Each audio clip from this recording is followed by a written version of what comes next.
You don't even know the words of Danger Zone? I went to the danger zone. It's not I went, it's highway to the danger zone. I gave it a little, no, you said I went to the danger zone. No, I was never really sure, so I usually shoot somewhere in the middle. Gonna take a ride into the danger zone. That's not what they say. So you're gonna take a right into the danger Oh, take a right. Sorry. Right. Yeah. Don't want to miss your turn to the danger zone.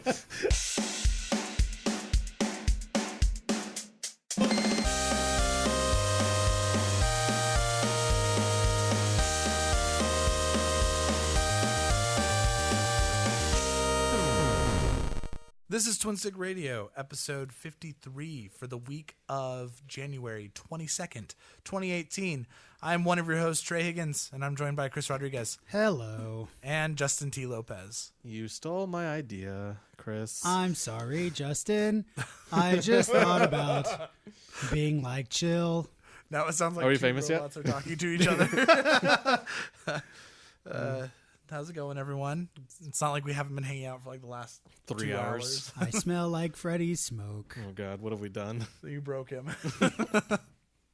Does anyone have any interesting anecdotes, or do you just want to talk about what we've been playing? I think it's Antegodotes. Antegodotes? Yeah. Epitome? The epitome of the hyperbole. Someone in a podcast I was listening to this weekend, we were talking about people mispronouncing words in YouTube videos. Someone on a podcast I listened to was reading a thing, and he saw the word hitherto, and he said hitherto. So close. So like, I don't understand it. I'm trying to justify why I understand why people mispronounce words, but I just can't. But to be fair, Read a book. but on one hand, I feel like that's the problem with a lot of people. People don't read. Well, no. I think like for me, there are a lot of words like epitome is one of those words that when I see it written, I know what epitome means, but I've only seen it like in books because people don't use that word often. So when I see it in books, I have to like stop myself from like saying epitome in my head. I say it all the time. Feel like Justin's the epitome of douche. That's not true. Yes, it is. I don't think you don't say that often. I don't know if that's not true. I must say it in my sleep. I've been like, Hey. But I feel like that's Justin's the epitome of douche. I feel like that's a good sign when sometimes, not in every case, there are tons of uneducated people that don't figure out shit. But I feel like that's a good sign for people because it means that they probably read because they see this word a lot in a book and they assume this is how it's pronounced. And then when someone corrects them, they're like, oh, yeah, I guess that is that word. I don't know. I don't know. I guess I'm old. So when I run into a word in a book that I either don't know what the meaning is and or how it's pronounced, I go to the dictionary. Right. Pull out Google invented or the whatever. words. Yeah, I pull out Google or I pull out a dictionary. And in dictionaries, those are these things you look up how the definition of words in case anybody has no idea what dictionary it's kind of is. like the highlight and then hit look up on Exactly. Apple. Mm-hmm. It actually is in parentheses. It tells you how to say the fucking word. But there's like lines and shit, Chris. I don't know what all those lines mean. It's true also. Most people skipped or just fell asleep in high school English. Also, I don't freshman English. To be fair, I don't think we ever learned when I was in high school like what all those different things mean in a dictionary. You're kidding me. I don't think I ever I think I learned that like in 6th grade. What else were you going to learn? I can't. I understand it now as an adult, but sure, but you had to teach yourself? Yeah. How do they prepare you people for college? The Pythagorean theorem. They taught us how to use Google because in modern college, that's all you need. The mitochondria is the powerhouse of the cell. What more do you need? What?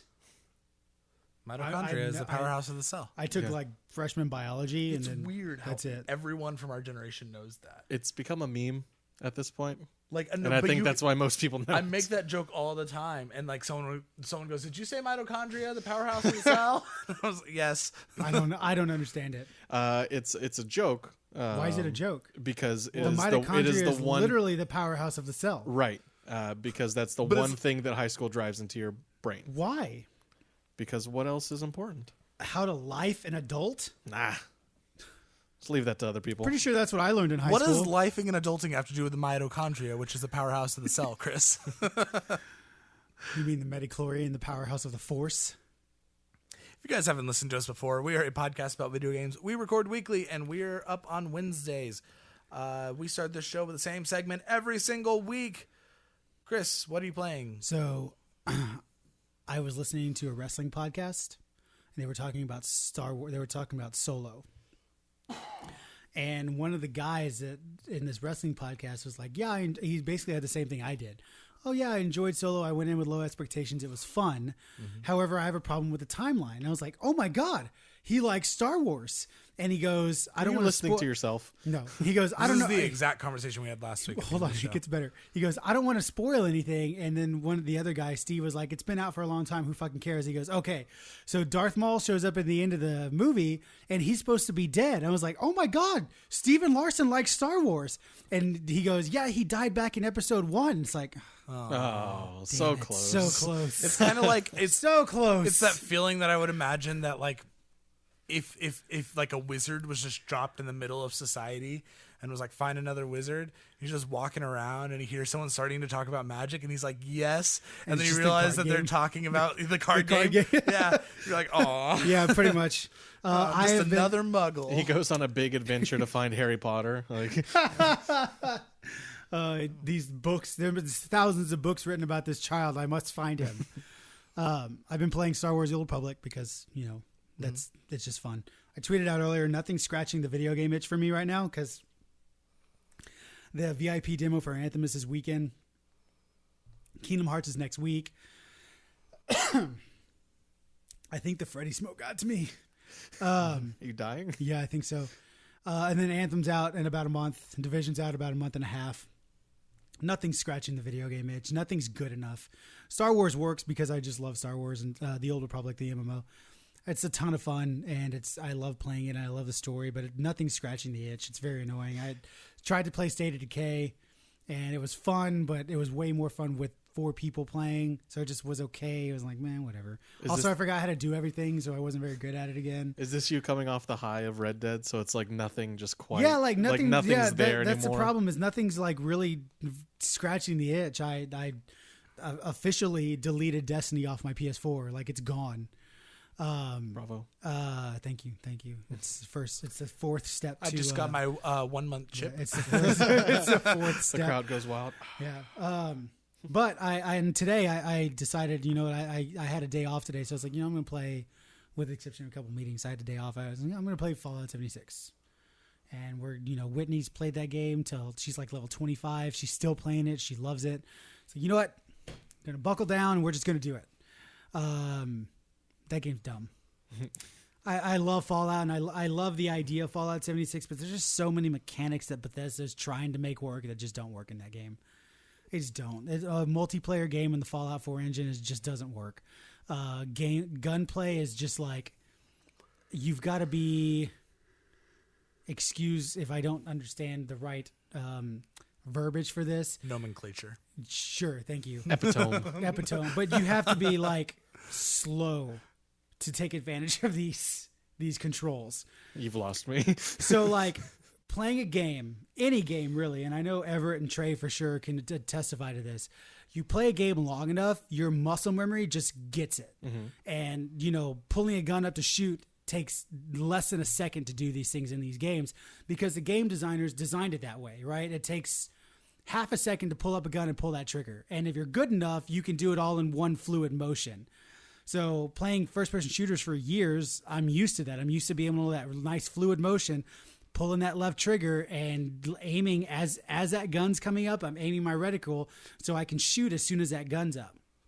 Fallout 76, there's none of that.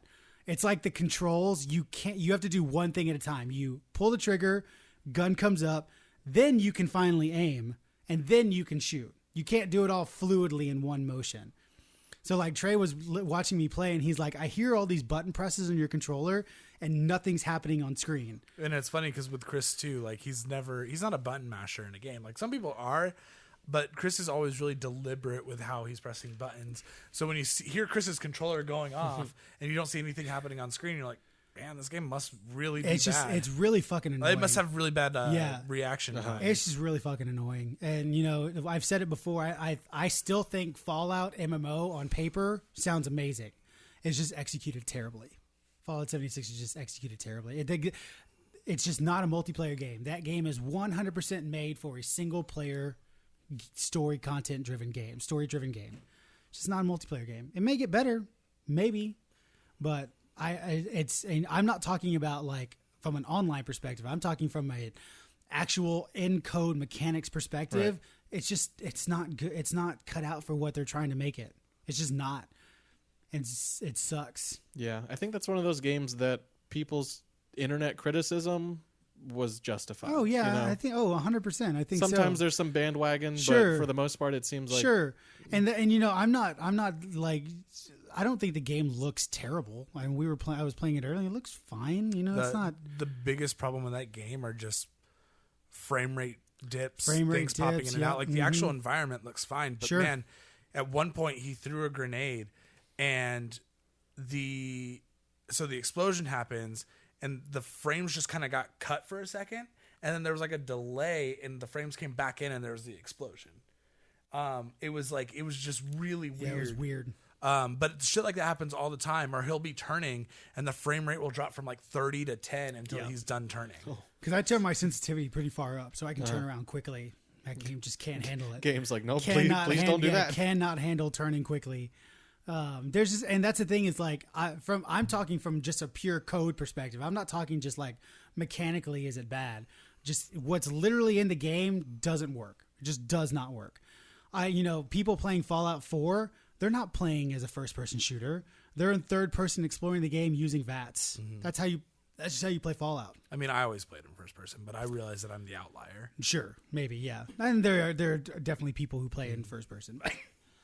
I did too. That's not a Fallout game, you know. And I was thinking about this earlier. Weapons degrade in Fallout 76. Hey, that's awesome. I think weapon degradation in Fallout New Vegas is probably one of the best things out there. But the problem is you can't repair on the fly. You can't have a broken shotgun and have another shotgun in your inventory and repair right there in the field. You have to go back to a workbench to do that. So like I'm in the middle of this event where I'm running out of time. I've almost got it, but my shotgun breaks and it causes me to lose the event. Well, also talking about fucking frame stuff, he's clicking through the menu and you can only deposit certain objects into this thing. So when the menu pops up, the first thing it shows are the things that he can drop in there. So like any gamer, he's just pressing X real fast to like get it done. Because I'm timed. Right. Well, there was a weird frame rate thing where it like did something with his inventory where suddenly like ammunition was popping up there. So he clicks through twice and drops 200 bullets into this thing, and he comes out and he's like, "Why don't I have any bullets?" And I was like, "I thought that was just a glitch." He's like, "What are you talking about?" I explained it to him, and he was like, "I just deposited all that ammo into that thing." So he goes back to see if he can't pull it out. Of course, he can't pull it out. But the problem there is not that he accidentally deposited something he didn't need to. It's that he should not have been able to do that in the first place. But there was some weird inventory glitch that allowed it to happen. What a fucking oversight. Yep. Like, what a travesty. Especially when carrying capacity is such a big deal in that game that you can only carry like 3 or 4 weapons. So you're carrying 3 or 4 weapons. You're probably using weapons that have similar ammo types in a lot of cases. You could totally fuck yourself and have to turn all the way back and walk back to your base or throw it out somewhere else just to get more ammo if you have the ammo in the first place. It's just fucking ridiculous. Yep. That does not sound fun. You said No. Whitney is having fun with this Whitney. stuff? Well, that's the thing is like, you know, Whitney's not. She's a gamer, but she doesn't play games as much as we do, especially first person Twitch shooters, right? Where with the exception of you, because you don't play Destiny a lot, so I'm going to exclude you in this. But the 3 of us play a Twitch shooter. We played Destiny for 4 fucking years. Everett may still play it, but we played this game for 4 years, so we got insanely good at turning around quickly and in the middle of that turn, headshotting something that's really easy to kill. We got really good at that. And so that translates into Fallout, but Fallout has such terrible shooting mechanics that even me, it's like, I'm trying to, but Whitney, who doesn't know how to play like that, Trey was saying it's like, he thought, like watching Whitney play, he thought the game was harder than it is. Then he was watching me play. It's like, oh, these enemies aren't that bad. It's like, Whitney's just not good at shooters. But she really, and there's that added challenge where she has fun with that. She has fun because every enemy encounters is challenging, where for me, I just sit there and headshot most things that come around. or at least try to, depend. Because like, if I'm looking at a gun, and maybe this is a mechanic thing, but if I line something up and I shoot, and I tell that the bullet pulls right a little bit, in my head I assume, it pulls right every time. No, that's not how it happens. Random. It's just a random. There's like, even from a pistol that has a range of 100 yards, it still kind of fans, and that may be a mechanic thing, but in a shooter, that's just dumb. See, so it goes back to the D&D conversation. Could you miss? From 100 yards away, yes. From point blank, no. Sometimes guns All have right, big let's strays. save it for after the podcast. But yeah, and I played for 2 hours today. I guess basically the whole time Trey watched me, I was playing, and I just like, I can't do it anymore. I can't do it. Just can't do it. Can't play it. Tried hard, not gonna do it. You only have a little bit of time before Kingdom Hearts. Yeah, and like I said, the Anthem. Anthem VIPs this weekend. So How long does it last? Is it just a 3 weekend? days, and then like February the 5th, the open open? demo. So yeah, I don't know. Trey was telling me about the demo, and it seems very limited. the But news. yeah, but I'm okay. I'm looking forward to it. Justin, what are you playing? Well, I said I wouldn't talk about it until I'm done with it, and I'm not done with it. So Well, looks like Justin's never talking about video games he played ever again. right. No, I played some more Red Dead. I got to some very sad parts. So that was fun. I think we're past spoiler territory. I would We're hope really so. not. Are we not? Dude, it's only been 3 months. That's a long fucking time to play a video game. But there are a lot of people that are just fucking around in Red Dead. Average person. Right I mean, here. you can talk about it. Just throw a spoiler warning out there first, because there are people that are playing it and, that's true. care. Yeah, well, spoiler alert. You have tuberculosis. And that sucks. So yeah, I got through the whole island thing. Is that what you guys were talking about? Like, it really bothered y'all, right? That it was like, Yeah, Guarma. It kind of pulled you away from some of the more interesting story points for a Not random. more interesting. Why the fuck do I care about a sugar civil war? Well, in it just- Guarma? I don't know. It was kind of. I don't know. It was kind of fun. It's one of those things, like, had it happened with here's my problem. That bank heist leading up to Guarma is one of the best moments in the game. It is so fucking good. Tension's really high. A lot of bad shit happens, and it immediately cuts it off and sends you to Guarma for 4 or 5 hours, and it doesn't address any of the tension that was just set up. So by the time you get back, it's like, oh man, it's cool, but there's like distance that doesn't need to be there. You never get to have that moment afterwards where everyone's like sitting down and talking about it or reacting to it. It's like, no, now a hurricane hit us and we're stranded on Guarma and we have to deal with this thing. And yeah, Guarma has some nice moments with Arthur and Dutch, but like, you could have had those moments on the mainland and it would have been just as effective. That's true. It just completely cuts off, like, up until that point in the game, like, a lot of shit happens, but nothing. Like, I feel like that's the most impactful point of that game, and it just is like, fuck it, we're going to Guarma, and it didn't need to happen. It had the feel of almost like a DLC with how disconnected it was, Yes, because it was very sure. like And, up until that point there was action moments, but this was very much like, go hop on the cannon Sure. and fire at this thing. Sure. I was like, And this is like an action thing. We've now. talked about it before. The only reason that part is there is for the scene with Dutch, the small woman, and Arthur in the time. It's literally the only reason Guarma exists. Which, unfortunately, that scene can happen anywhere.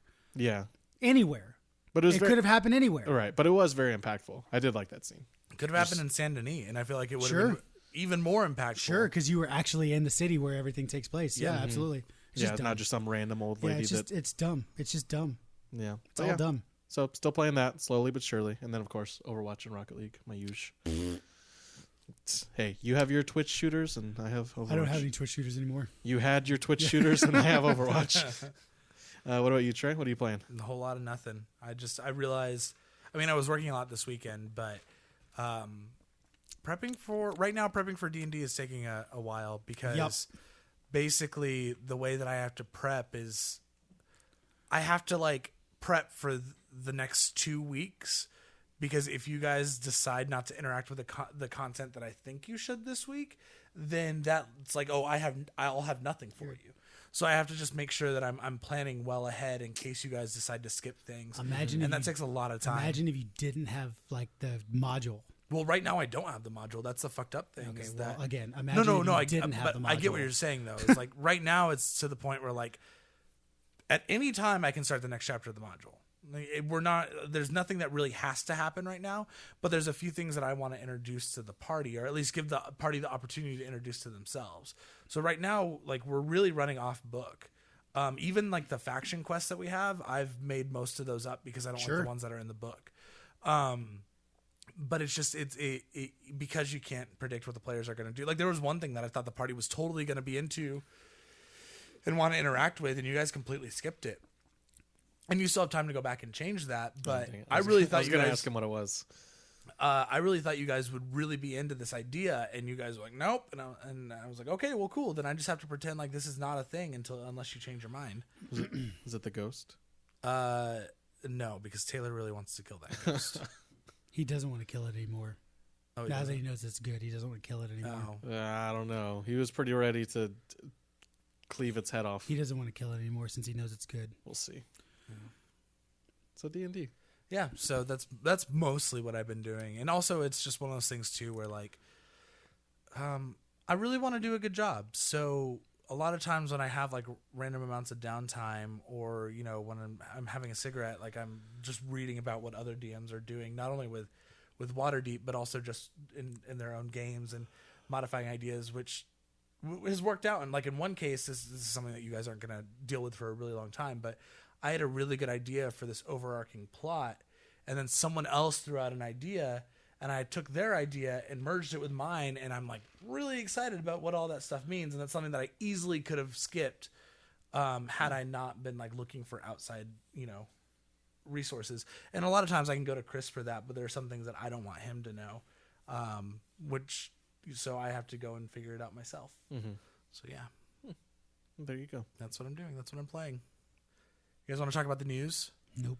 Yes. All right. We have a pretty beefy news section this week. That's what she said. Meaty. That's also what she said. First up, That's also what she said. Bethesda's Elder Scrolls Online is getting a new expansion this year. Elsewhere, which will be similar in size and scope to last year's Somerset Zone, features a 30-hour, year-long main story told over 4 quarterly releases, beginning with the Wrathstone DLC in February. The story will see players side with the Khajiit as they defend their homeland from both invading Imperials and dangerous dragons.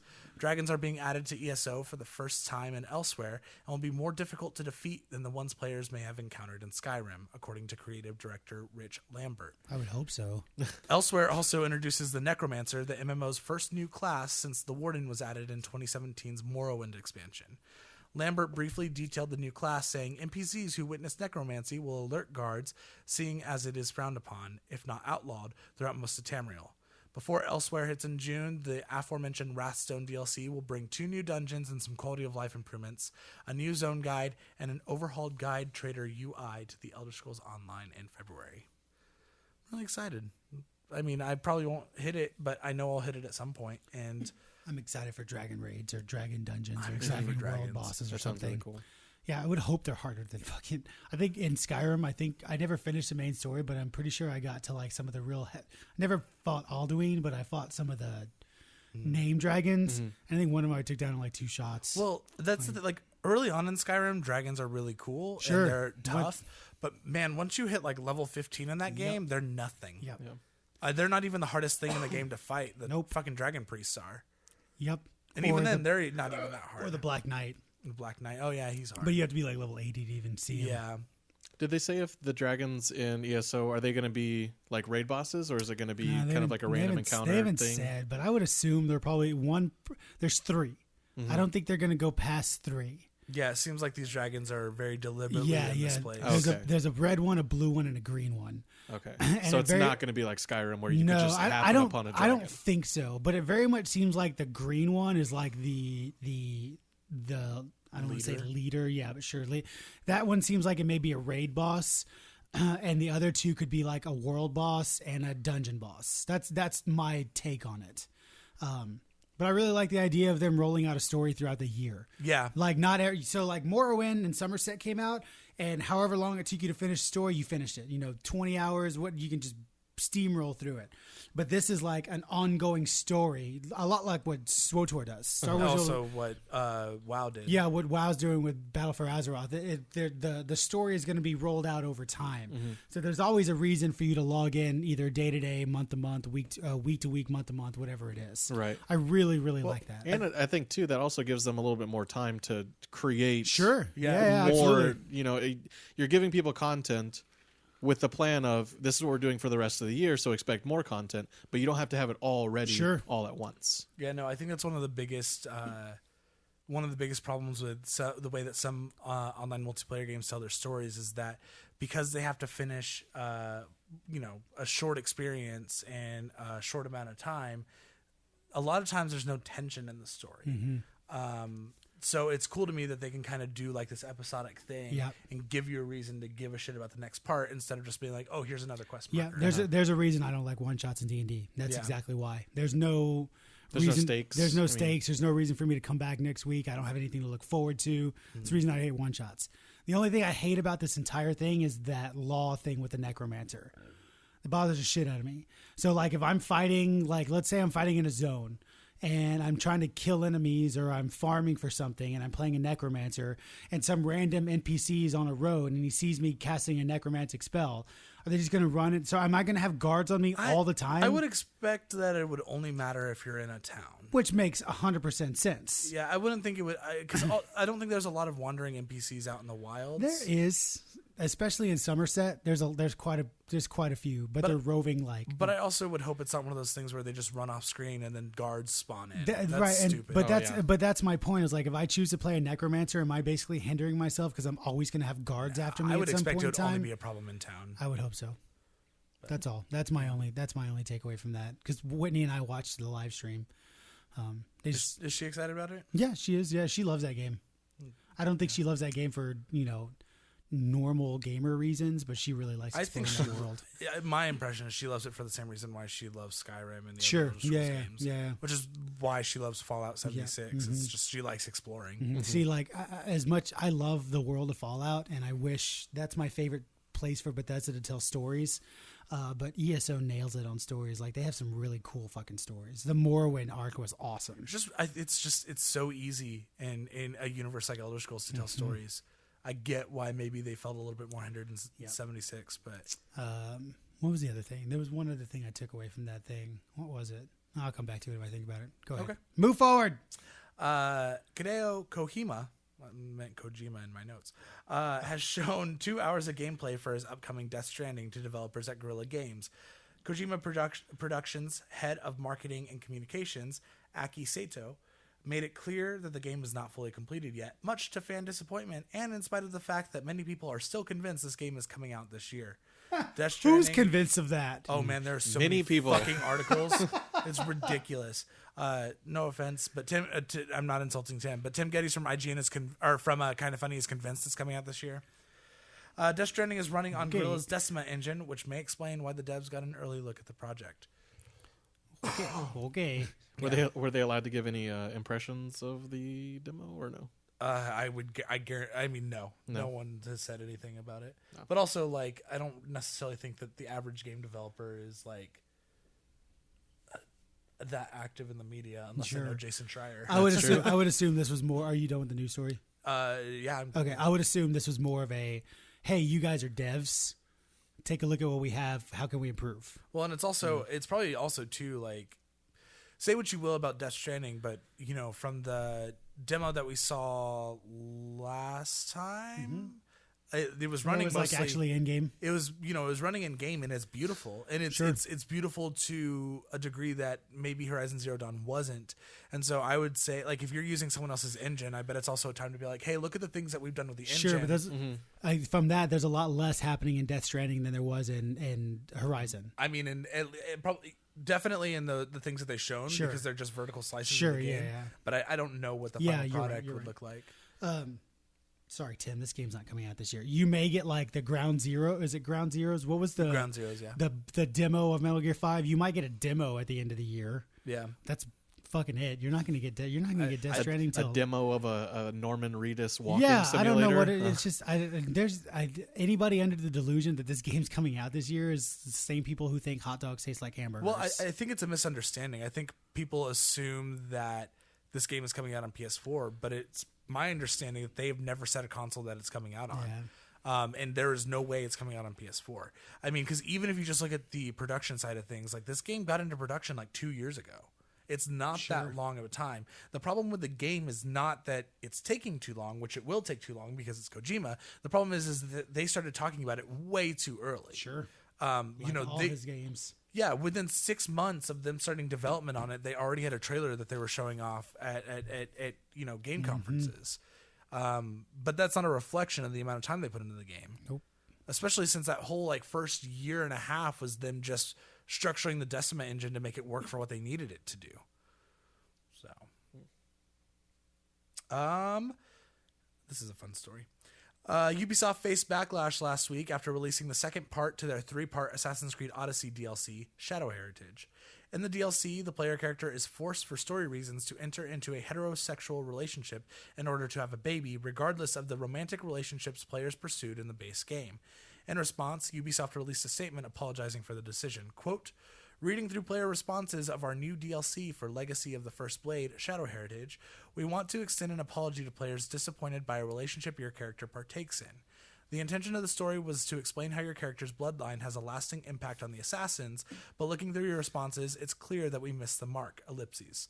Our goal was to let players choose between a utilitarian view on forming a romantic relation, on ensuring your bloodline lived on or forming a romantic relationship.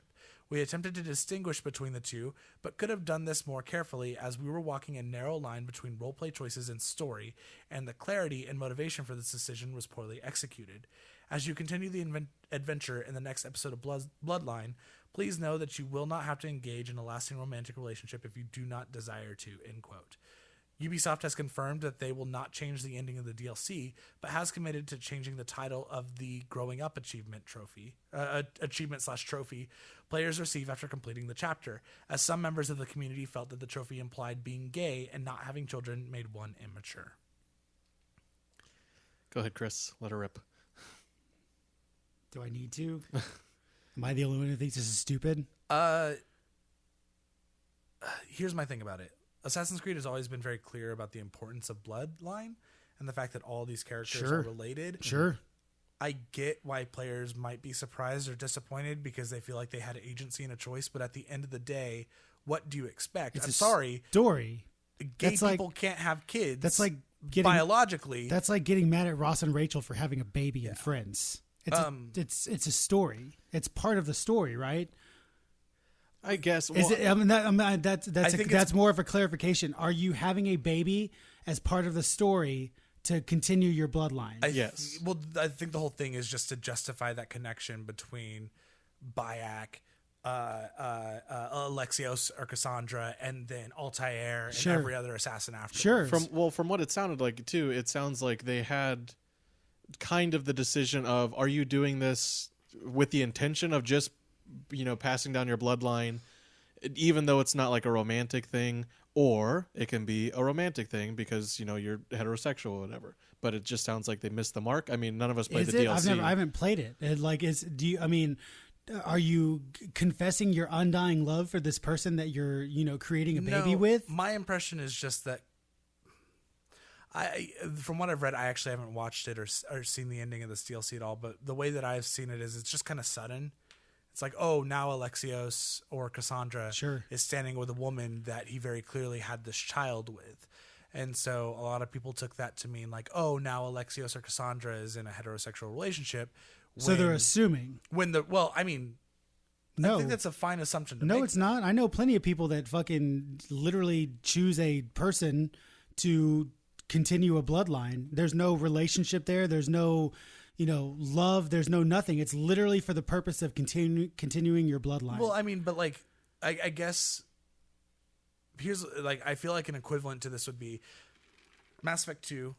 You're playing Shepard. you romance Miranda or whoever. I don't know who you would really want to romance, but let's just say Miranda. You romance Miranda. You're really into this relationship. You like the fact that you're playing a straight Shepard. A DLC comes out, and at the end of the DLC, Shepard is standing there holding hands with a man. But that doesn't continue a bloodline. No, but like as a player, sure. When could you're you understand? Like from that perspective, would you be frustrated? Yeah, but that's not the point. That's taking that out of the context of a story.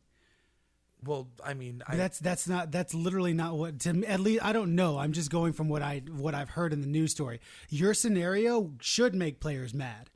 100%. However, in this scenario, it very much seems like because that bloodline does need to keep going, whether they want to admit it or not, from Bayek to Alexios all the way down, that's one giant bloodline. What do you think happened? But do you think that. if you think Altair's gay, well, you don't think he had a kid? I am, that's the first thing that I led with when I was making my point. But I think the problem here isn't that Ubisoft did a thing that made sense for Assassin's Creed. Assassin's Creed is a game about bloodlines. Of course, Alexios or Cassandra, I don't know how the game ends. I don't know if one of them survives. Someone was going to have a kid that would link everyone together. Sure. I think the problem here is that first, Ubisoft made it very clear about how important player agency was in this game. But then they do this random thing, but they don't explain it in the DLC. They don't explain the motivation behind the relationship. It's just like suddenly Alexios is with a person and they had a child together. So like, is Ubisoft wrong for doing the thing that they're supposed to do for the game? Of course not. What they're wrong for is not clearly explaining the motivation or allowing characters to have agency in that conversation. Well, but in this quote too, they do point out like our goal was to let players choose between a utilitarian view of ensuring your bloodline lived on or forming a romantic relationship. And then they fessed up to, we attempted to distinguish between the two, but obviously we missed the mark. So it sounds like somewhere in the DLC, whether it be a decision or a storyline or what have you, it sounds like there should be a distinguishing moment that lets you know, is this just to carry on my bloodline, or is this because I genuinely want to be with this woman? It sounds like they just missed it. Well, I don't, again, according to the players. To me, it sounds like they showed a cutscene of Alexios or Cassandra with a heterosexual partner holding a baby. That's it. That was a pan-out cutscene. And I think they left it up to the player to decide whether or not, oh, this is a romantic relationship, or this is just a way for me to, continue on the bloodline of this assassin family. So like a headcanon moment. Yeah, basically, it's you decide how you want this scene to play out. And then from there, it just sounds like people got butthurt about this. I mean, that's literally what it sounds like to me. I think it's justified, but I don't think it's justified. From a story, if you're trying to tell a story, you're just trying to tell a story, man. I don't know. I would not. If I'm trying to tell a story, and this is a story that I want to tell, just because you disagree with a choice in my story doesn't matter shit to me. But it's my story. But if you have a story that you want to tell, you still if you make a game that incorporates player agency, then in your story that you want to tell, you still have to figure out some way to make it work. Rather than just having it implied, implication or assumptions can be misconstrued. I think that's the issue. So relying on the players to assume something is a fault. Coming from somebody who did play Assassin's Creed Odyssey, the romantic relationships in Assassin's Creed Odyssey are literally just fucking. But it's not. There's no relationships formed in this game. It's not a matter of the relationships. The relationships are just a part of the issue. The issue is that Ubisoft is touting that this is the first Assassin's Creed game that gives players agency in this Assassin's story. There are decision points all over that game, and those decision points make players believe that they are playing a certain Alexios that is their own Alexios, even if those decision points aren't branching in the same way that they might be in any other game. Sure, they don't. The impression that Ubisoft wants their players to have is that you have control over your Alexios. He is your Alexios, and they're going to do all the smoke and mirrors to make you think you have it when you actually don't. Mm-hmm. But then to turn around and have a huge decision being made for your character, I think I can understand why that's an issue. I don't. I honestly don't. Personally, I don't. Right. I see both sides of it, but I'm more keen to the idea that they should have done something to make it a little bit more clear as to why this is happening. I mean, do you want like it? So like, I don't, like I said, I don't know how this thing plays out. Neither do I. This is all assumptions. So just from what I'm reading here, it very much sounds like there is a scene where a camera is probably panning out and it shows Alexios and girl with baby, and that's it. There's no lead up to this relationship. There's no, maybe you know who the person is, but there's nothing like, there's no forcing you into this romantic relationship. It was just a fairly, probably not very well thought out, but kind of clever way to be like, here's this, interpret it the way you will.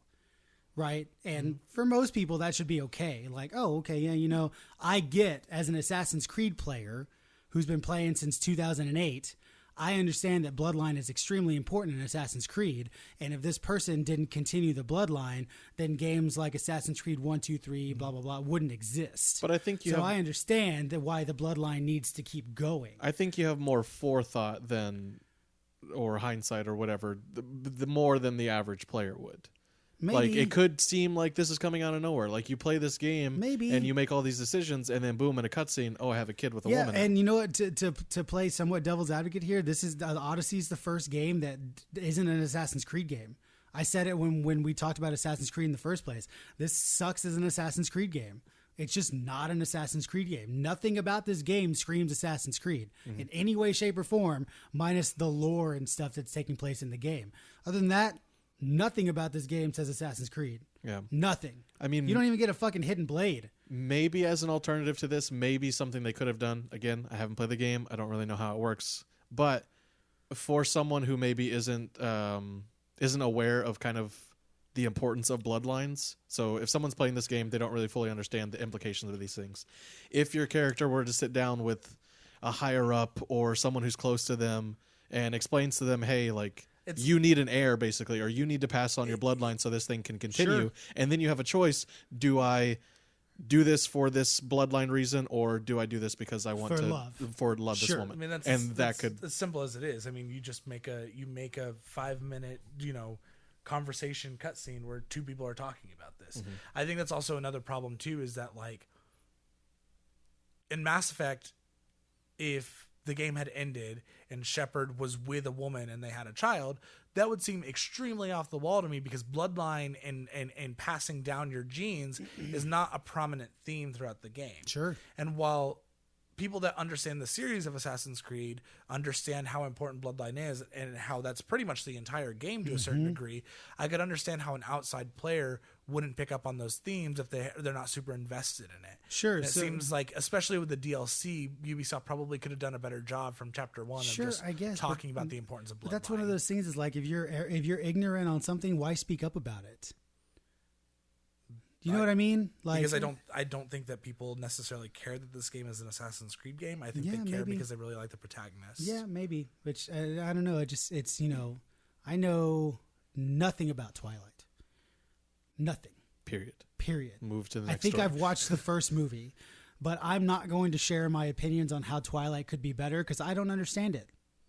I just don't. Even if I tried, I wouldn't even know where to start. So there's no point in me throwing my opinion into any of this. I don't know why Twilight's the first thing, because it's literally, I don't know nothing. I know nothing about it other than the sparkle vampire. I think, but you know what I mean? Like, I would never walk into a conversation with Twilight fans and express my opinion about Twilight because I know nothing about it. Well, I don't think that most people see this problem as a franchise problem. I think people are looking at it in terms of this being an individual game.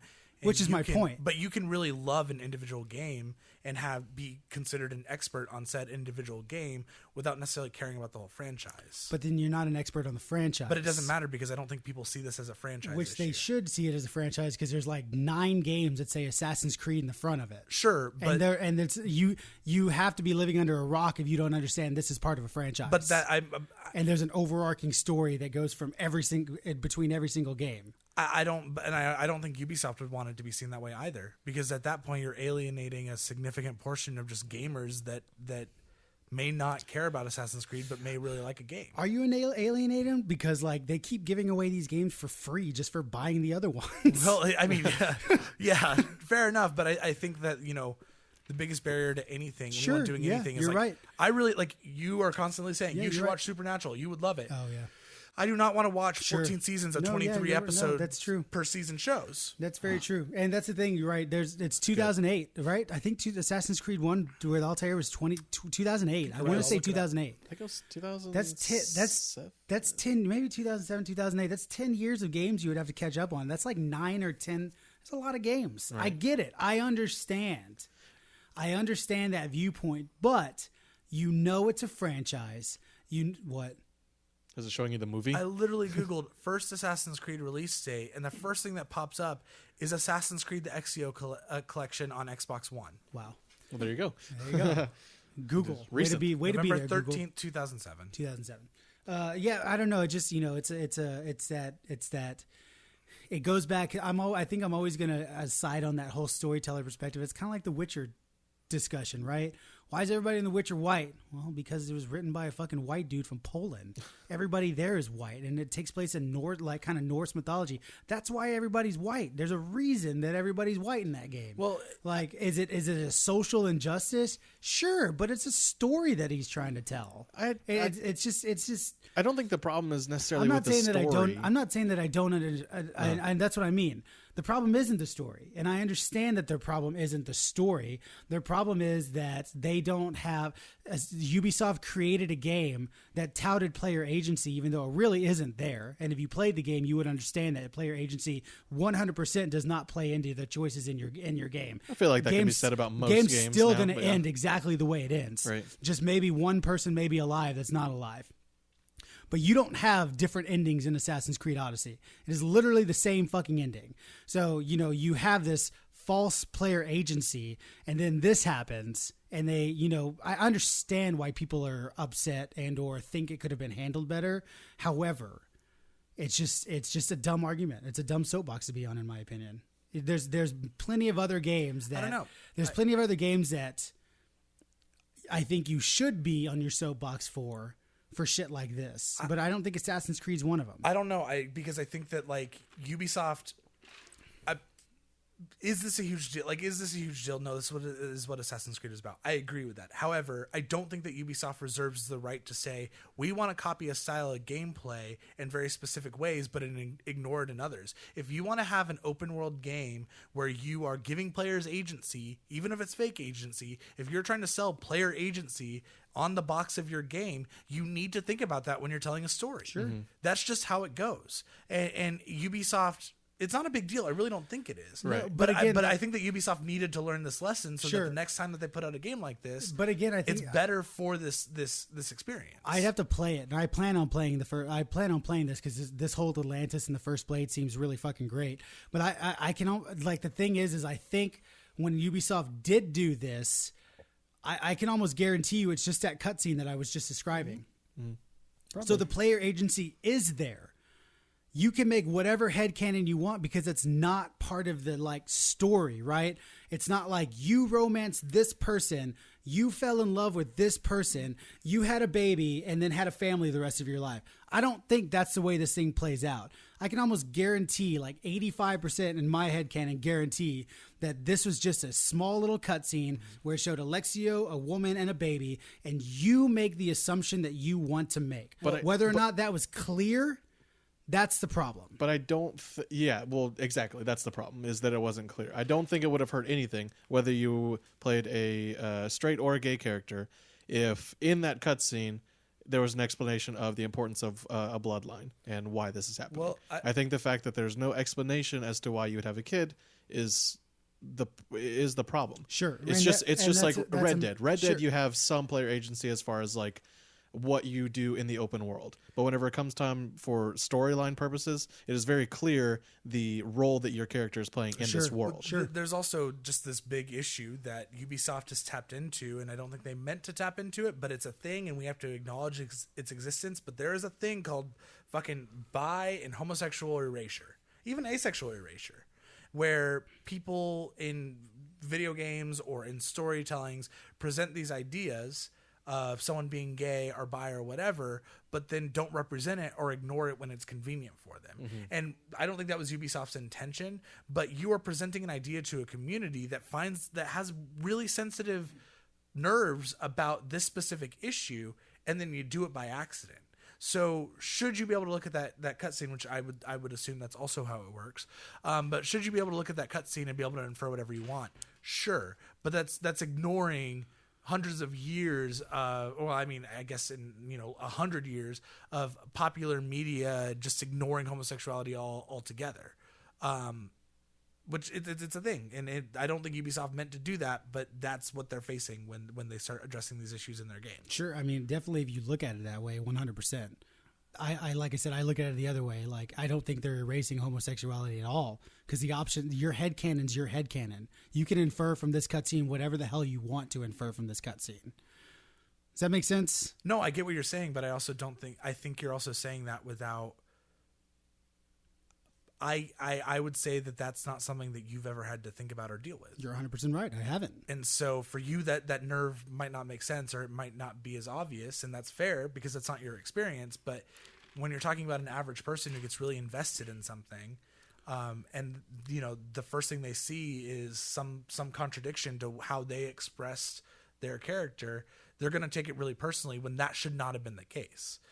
Sure. But that's the risk that you run into when you're telling a story with these themes. Sure, yeah, but that's where that word personally comes in, right? If you're taking it personally, that's, my stance on most things. Like, I never mean to insult somebody, but if I do insult you, I've never meant to insult anybody. And the fact if you did take it personally, I'm sorry, but that's not my fault. I would acknowledge hands down, hey, I'm really sorry, I did not mean to make you upset.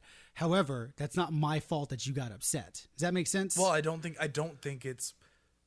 None of this is to say that Ubisoft is this evil company that is erasing gay characters. Of course. I really think they made an honest mistake, and Sure. I think their response was very appropriate. Sure. And I feel like the community has reacted very kindly back to them. I think this is all that had to be said about this situation. Sure. But I also think that it's a lesson for Ubisoft and any other game developer. If you're going to address these themes in your game, you have to acknowledge that Sure. there is a history of issues behind making a decision like this. Also, let's be fair. It's Greek. It takes place in Greece.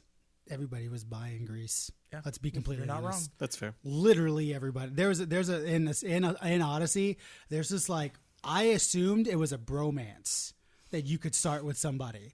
And so I was following it because oh, you know what? This I is want a brother. Yeah, I want a bro. Yeah, this very much seems like a bromance, and all of a sudden the dude's trying to touch my dick, and it's whoa, how the fuck did this take a left turn? That's the thing is all of it was very much a bromance until one specific scene. It's where the fuck did this come from? I didn't get any of these vibes, this entire storyline until right now. It's but then I thought to myself, it's Greece. Yeah, I mean, just. So you said yes. I don't remember if I did say yes. I feel like I did because it comes down to you're fighting to the death. Yeah. And I feel like I did say yes, and it was just me and the dude. I forgot the dude's name. Just slept together, and it's well, that's. Okay. Yeah, it's all right. We basically almost just killed ourselves. Might as well top it off with fucking each that's- other. it's Chris is like, win in Rome. Yeah. It's kind of like Dragon Age. The first half of Dragon Age Origins, I always fuck the elf dude. Sure. Just because I want a gay Zephyrum? character. Zephyrum? Yeah, Zephyrum. something like that. Yeah. But as soon as you get to the midpoint, I'm also pursuing a romance with Morrigan. Sure. Because that is the only logical way that game goes in Sure, my mind. 100%. Yeah. Well, that's the only way to survive the end of the game. Well, but I also don't see anyone else making another. Sure.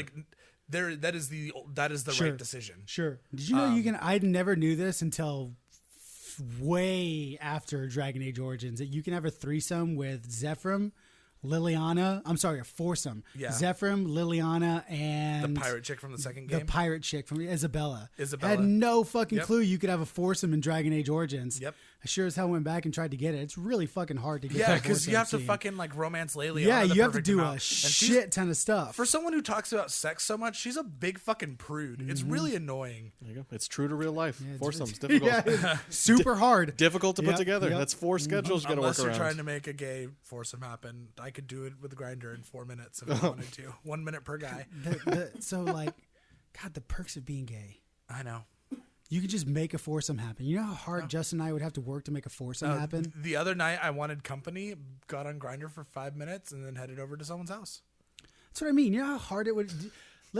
talk about this for a second. Okay. No, not Sure, between, well, not with let's- each other. But you know how hard it would be to fucking get a foursome going as a heterosexual guy. I would say borderline impossible. because the ultimate fantasy is one guy, three girls Yeah. as a heterosexual. That's the ultimate fantasy. You would need to pay for prostitutes. Yeah, I mean, basically, I think the idea of the I'm sorry, sex workers. I not think the idea prostitutes. of two couples together, I think, is more plausible. Yeah, but then, however, like, but the that's ultimate not a foursome. That's like a threesome with a tag-in partner. Because the two guys aren't doing two anything couple- together. I know. Oh, okay. I guess The I two see what guys you're aren't saying. doing anything. Maybe the two They girls could. are. I mean, Yeah, no, they could. I mean, the two guys probably aren't good. Oh, I see what you mean. Yeah. Yes, I see. It's like 3.5. Yeah, exactly. Yeah, I see what you're saying. You're Yeah. right. Two guys aren't going to do anything with each other. Yeah. However, everybody's going to be involved with something Yep. and someone. I understand. But yeah, like the ultimate fantasy for a guy, it's impossible. It's almost impossible. I feel like the more people you add, the lower your standards have to get. Like if you're shooting for sure. 1, you could have like a 10, but then 2, then it's like like maybe 2 8s. Yeah, no. And then once you get into the 3s and the 4s, Sure. it's like you're shooting for 5s and below. Sure. Yeah, possibly. Yeah. It's a magical world I live in. That's why I think people ask me all the time. Like, It is, man. Like it's like, people ask me all the time, like, why have you been single like for so long? And it's like part of it is I haven't found the right person, but the other part of it is I haven't needed to get to know Sure. someone in order to have sex. Sure. So there's been no I haven't needed to be in a Sure. relationship. because like, I mean, the like I said, ultimate fantasy is the foursome, I think, for a guy. Like, I don't want to get into it. I don't know who the hell listens to this, and I don't want to freaking. I might tell you guys after the podcast. Right. But Like I don't wanna get- I somewhere don't in the wanna middle of get that into it. conversation, I started listening to us. And Yeah, I was like, I where are don't- we going with this? Well, that's what I mean. Like, I don't know if Whitney's listening to this or like somebody else could listen to this. And Sandy's like, listening to it yeah, on I the don't want to drive home. freaking get into my past. Last week, we reported on Bungie and Destiny's split from Activision. Later in the week, Destiny franchise director Luke Smith took to Bungie's website to discuss the company's future. In the immediate future, the developer is focusing on completing the season pass. Smith declined to give an in-depth look at Bungie's future projects, but did reassert the company's commitment to the future of the franchise. Quote, Bungie is committed to Destiny. We created the universe and we hold its future entirely in our hands, end quote. He went on to say that the quote, vast majority of Bungie is currently working on future Destiny content. Good for them. They're not working on matter.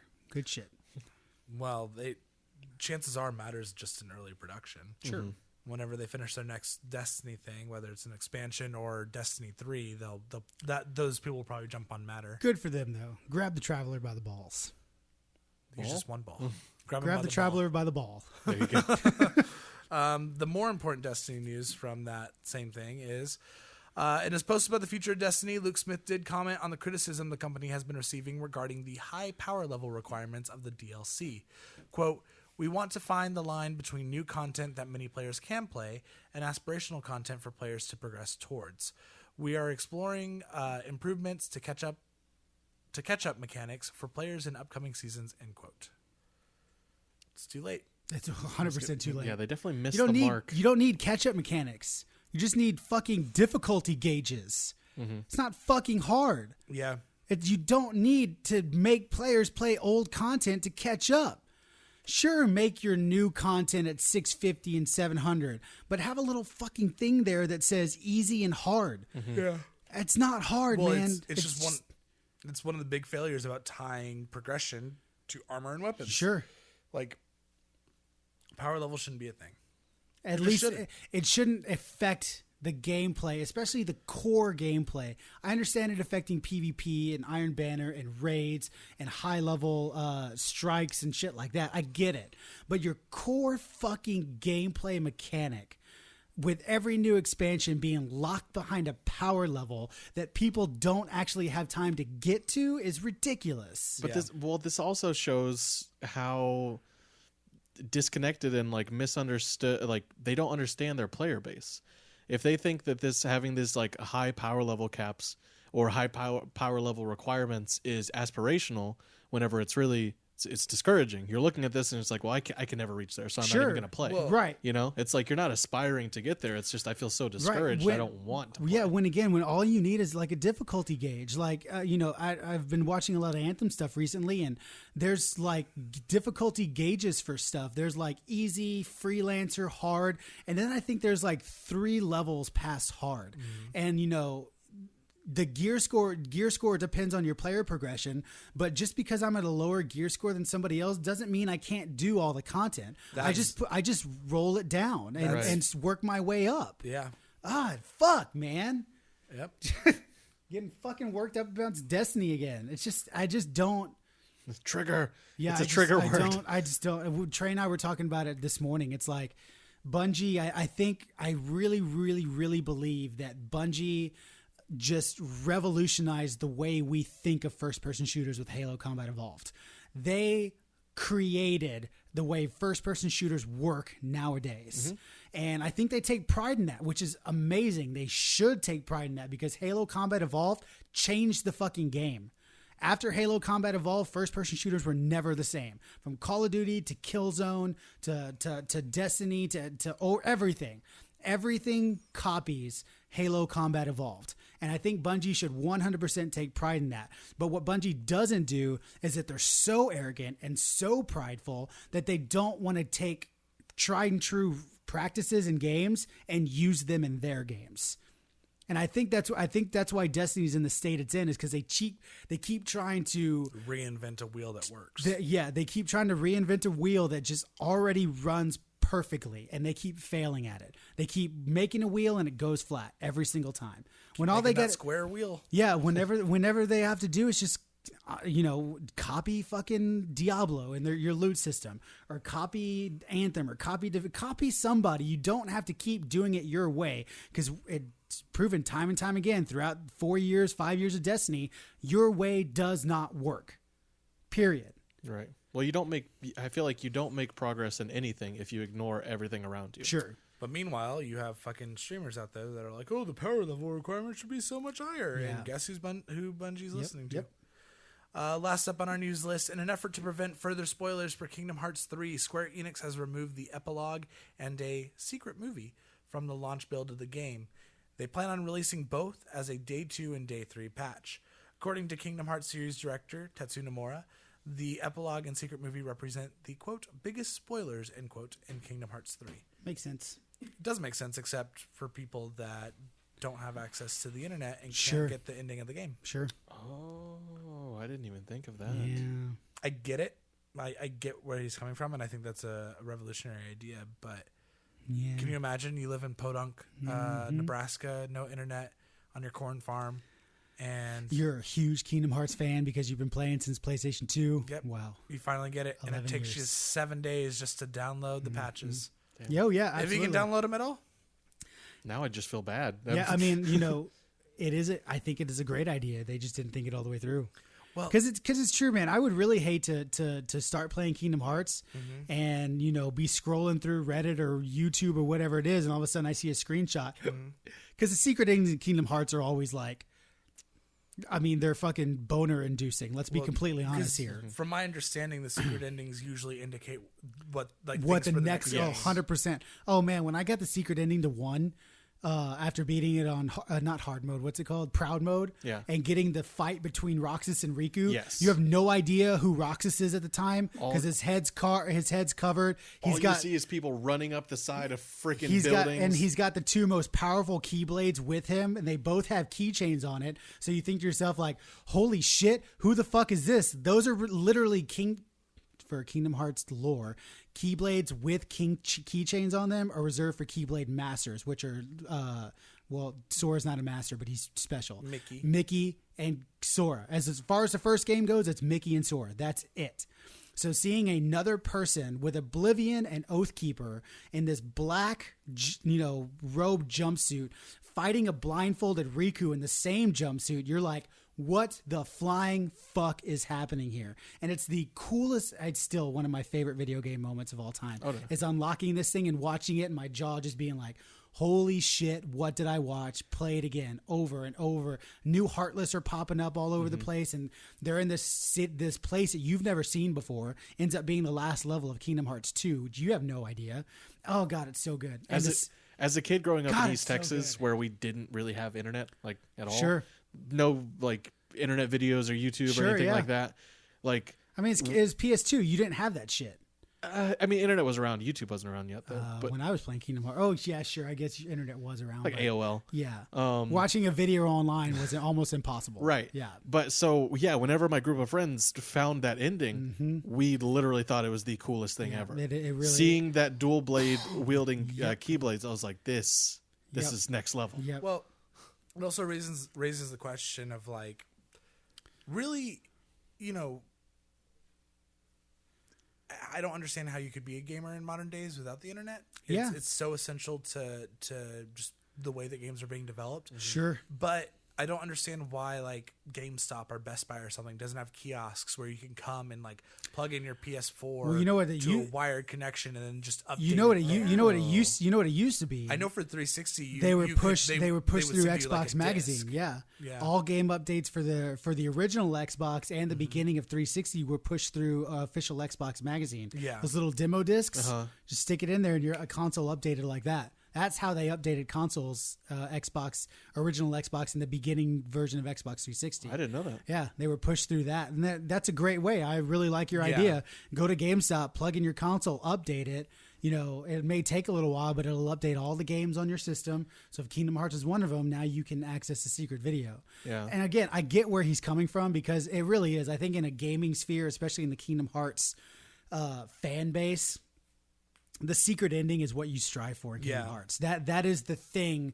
That is why you were playing Kingdom Hearts. One of the biggest reasons why you play Kingdom Hearts is to get that secret ending and what's next in the series. Like the in 2 when you get the bottle from Mickey, it's like, oh my god, we haven't seen Mickey and what happens in the anyway. You get the thing from Mickey and it's like, I need you to do this, and like Sora, Riku, and Kairi are right there. It's like time for another adventure. It's like yes, fuck yes, and it's just so good. See, but you brought up an interesting point about it kind of being difficult to be a gamer without internet. I think that as time goes on, eventually there's gonna come a point in time where you have to have internet. Like, but it's unavoidable. Like, sure, but unfortunately, they can't always cater to people like who either do or do not have internet. Sure, but unfortunately, like there's my parents still don't have internet, and they live in Seguin. But like, eventually, that becomes the minority that you don't make a product for. Well, like, I guess I think the bigger argument right now doesn't necessarily have to do with video games. It's that this idea of, is internet a basic human right?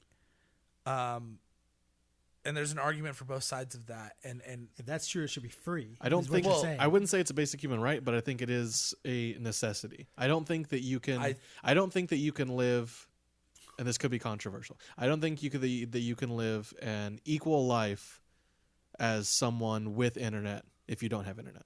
No, I mean that's true, but and that's why I think it's a basic human right. Is just for the broad sense, and we're not talking about being able to download the latest update for Kingdom Hearts 3 onto your console. We're talking about just the access to knowledge. Information. Yeah, exactly. Access to knowledge, spread of information. That is the most key component of the internet.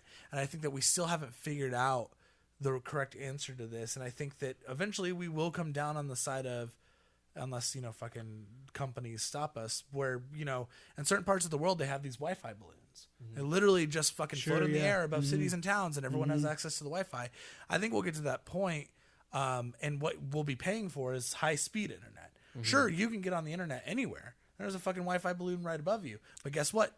1,000 other people on that Wi-Fi balloon, and so the speed isn't great. There's internet coverage in the United States in 2016. Is white not available? White is not available. Interesting. And all the blue is advertised 3 megabytes down, so it's shitty internet. Right. That's your internet coverage for the United States in 2016. I mean, like I said, it sucks, but eventually there's going to come a time. That's half of the United States that does not have internet. California seems a little light. Not in the highly populated areas. I know that just doesn't seem.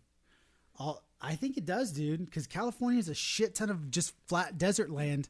Then when you're not on the coast, it's just nothing. Maybe, but the major cities are more spread out than that. Well, that's it. I mean, it's a really blurry photo, but you can see the major cities up and down the coastline, and then you can see that dark. Those are all still places with internet. They're just very spread out across the county or the state.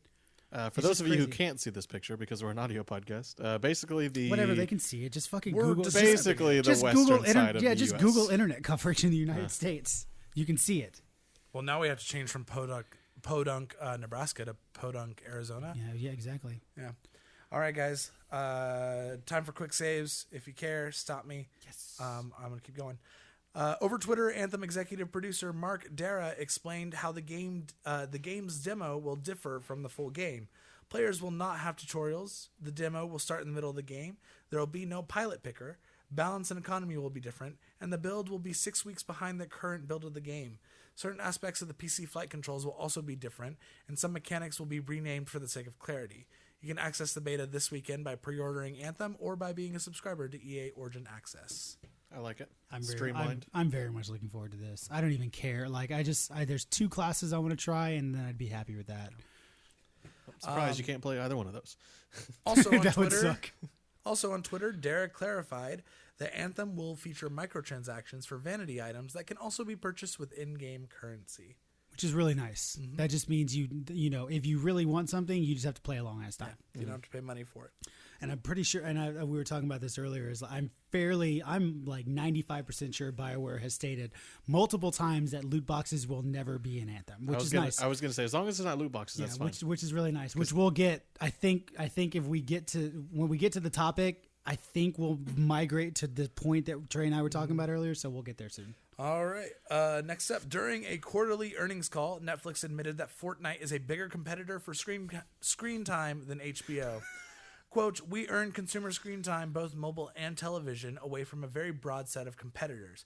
We compete with and lose to Fortnite more than HBO. It's not surprising. It's not surprising. No. Yeah, not surprising. I remember. I guess baseball players are being suspended for playing Fortnite. That's true.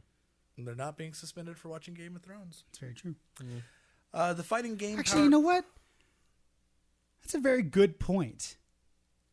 What? They are being suspended for playing a video game, but they're not being suspended for taking the time to watch a TV show. My joke was that it's probably not so invasive. No, but it's kind of the same. I mean, it's not exactly the same. I understand that movies and video games aren't the same. However, it's still just a form of media that you are consuming. I don't think it's the fact that they're consuming the media. It's the fact that it's the time consumption. It's getting in the way of their actual commitment. Yeah, but I mean, I could argue that wrestling gets in the way of my commitments because I watch a lot of wrestling. Does that make sense? I don't let it get in the way of my commitments personally. Right. But like, I think people binging Game of Thrones or people binging. Is Breaking Bad still on? No. Anyway, but Better Call Saul is. Okay, yes. People binging those things, I think, hinders, maybe not as much as video games. It depends on who the person is, but I can actually think of a few people that I know of personally that Netflix gets in the way of their personal well-being and job. Yeah. You know what I mean? That happens. That hasn't happened to me, but Netflix does get in the way of me playing video games. There's definitely times where I'm watching Supernatural and I'm like, I could be playing a game right now, but man, these episodes are really good, so I just want to keep going. They are good, aren't they? Yeah. But I think it's because Fortnite is just it's a virus. I get it. Well, also, I think It's a virus. It is. there are still a lot of people that won't watch TV on their phone, but there are a lot of people that don't care about playing Fortnite on their phone. Yeah, that's true. So the fact that you have it in that mobile capacity That's might very, be very true. a thing. The fighting game Power Rangers Battle for the Grid was announced for PS4, Xbox One, Switch, and PC for release sometime in 2019. Why? Those who purchase the game on every platform except PS4 will be able to cross-play online and share mission progress between devices. I guess that's not the AAA title that I thought was going to get crossplay. It's not AAA. It's, Oh, I know. It's like $20. But I just don't understand. If you're making a Power Ranger game, why don't you make it like a story-based Power Ranger game? Or why does it are have to you- be Mortal Kombat or whatever the fuck the fighting style is? Why are you touching the Power Rangers? Because Nobody cares it's Power about that Rangers are franchise anymore. badass. Oh, Yes. you don't fucking do this. We Dude. will be stuck here for 3 hours listening to a itemized list of reasons why you're wrong. I don't know, man. It's the same with like the Ninja Turtles, right? Yeah. Like it's a very nostalgia thing for me, and I just want to see a good like story-based like beat 'em up Ninja Turtle game, and people keep failing at it. And like Power Rangers is the same thing. You've got a franchise that's just great for a really good beat 'em up, and you keep making fighting games. That's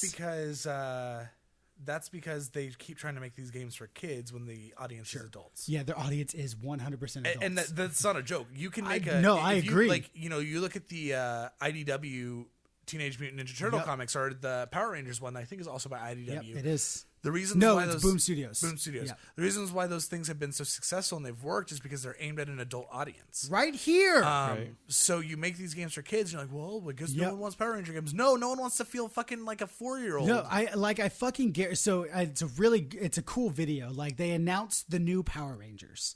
Like there was a Comic-Con panel somewhere in America, and they like world premiere of the new Power Rangers show.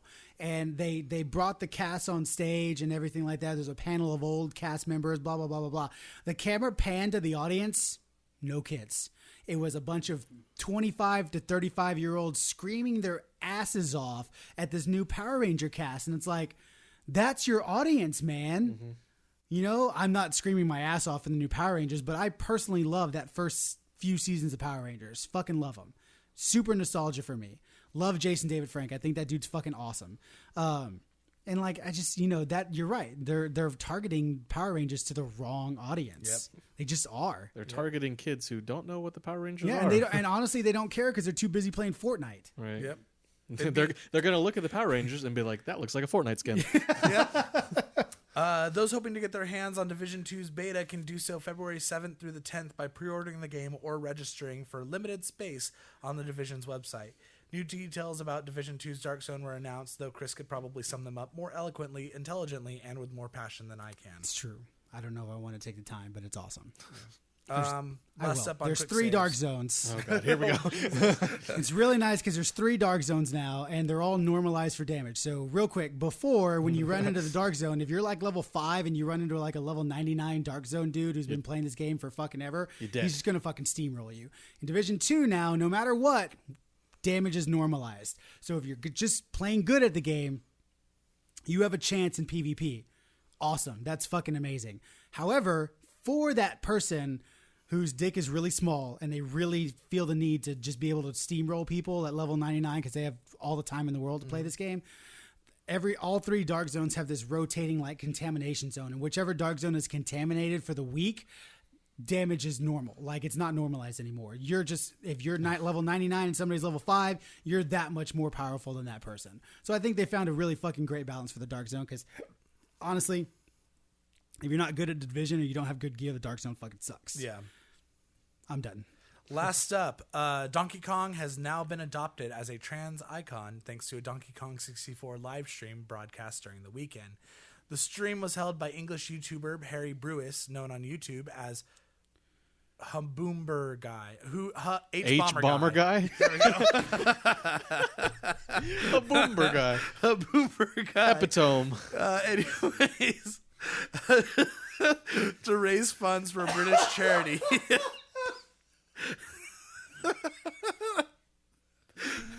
I vote he calls himself Haboomber Guy. It's that H and the B. It really threw me off. I couldn't separate them. Boomer Guy. Anyways, the stream Good was held shit. by English YouTuber Harry Brewis, known on YouTube as H-Bomber Guy, to raise funds for a British charity that supports gender diverse and transgendered youth in the UK. Though his initial goal was to raise $500 during the stream, he ultimately raised over $347,000, as evidenced by the final tally of his Twitch stream. So there's just been images all over the internet of Donkey Kong on a trans flag or whatever. Not taking anything away from him because that's fucking awesome. But you know why he raised so much? It's because Senator Alexia from what's her name? The senator from New York. Yeah, she actually dropped by on his stream, which garnered a shit ton of people to go to his stream. Why the On the fuck was stream? she in England?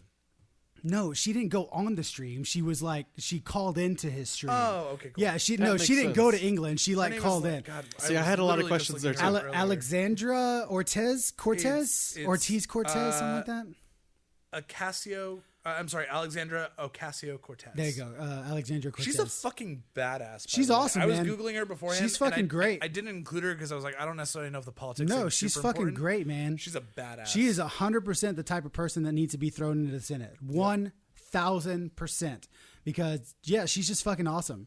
Yeah. Fucking awesome. Yeah, when you said she dropped in on his stream, I was like, how does she find No, his she house? didn't go there. It's She amazing. called in, and she actually she's pretty active on Instagram, social media. I think she streams almost every night, and she just takes questions for people. She could be knitting or fucking cooking or whatever the fuck she does at night. I don't know what she fucking Karate. does. Karate, sure. She kicks boxing. I don't know what the hell she does, but she constantly takes questions on her Instagram, and she gets 20,000 views on her Instagram. And I mean, she's a fucking senator of New York, right? Yeah, that's awesome. And so she called into his stream, and I think that helped a lot. Yeah. But she is a person that I don't know. God, she's gives fucking, you faith in the future of the yeah, government. to an extent, she gives, yes. She's the glimmer of hope that I know is never going to happen because politics is never going to change. But that's a step forward. We need to invent a plague that kills all the old senators. Yeah, 100%. Okay, Just the old there you go. senators. All right. Oh, you want to hear If it starts happening, that's before we move on, record. you want to hear something funny? I honestly didn't know. I didn't know that this is a little known fact. However, I think it's hilarious that Fox News spent almost 30 minutes on a section of their news talking about how Republicans need to be careful and make sure they vote in 2020 because it's very likely that Cortez could run for president in 2020, and that they were afraid that she's going to run for president in 2020, and that if she does, the right wing needs to make They didn't sure. realize she wasn't 35. She's the youngest person ever elected to the Senate.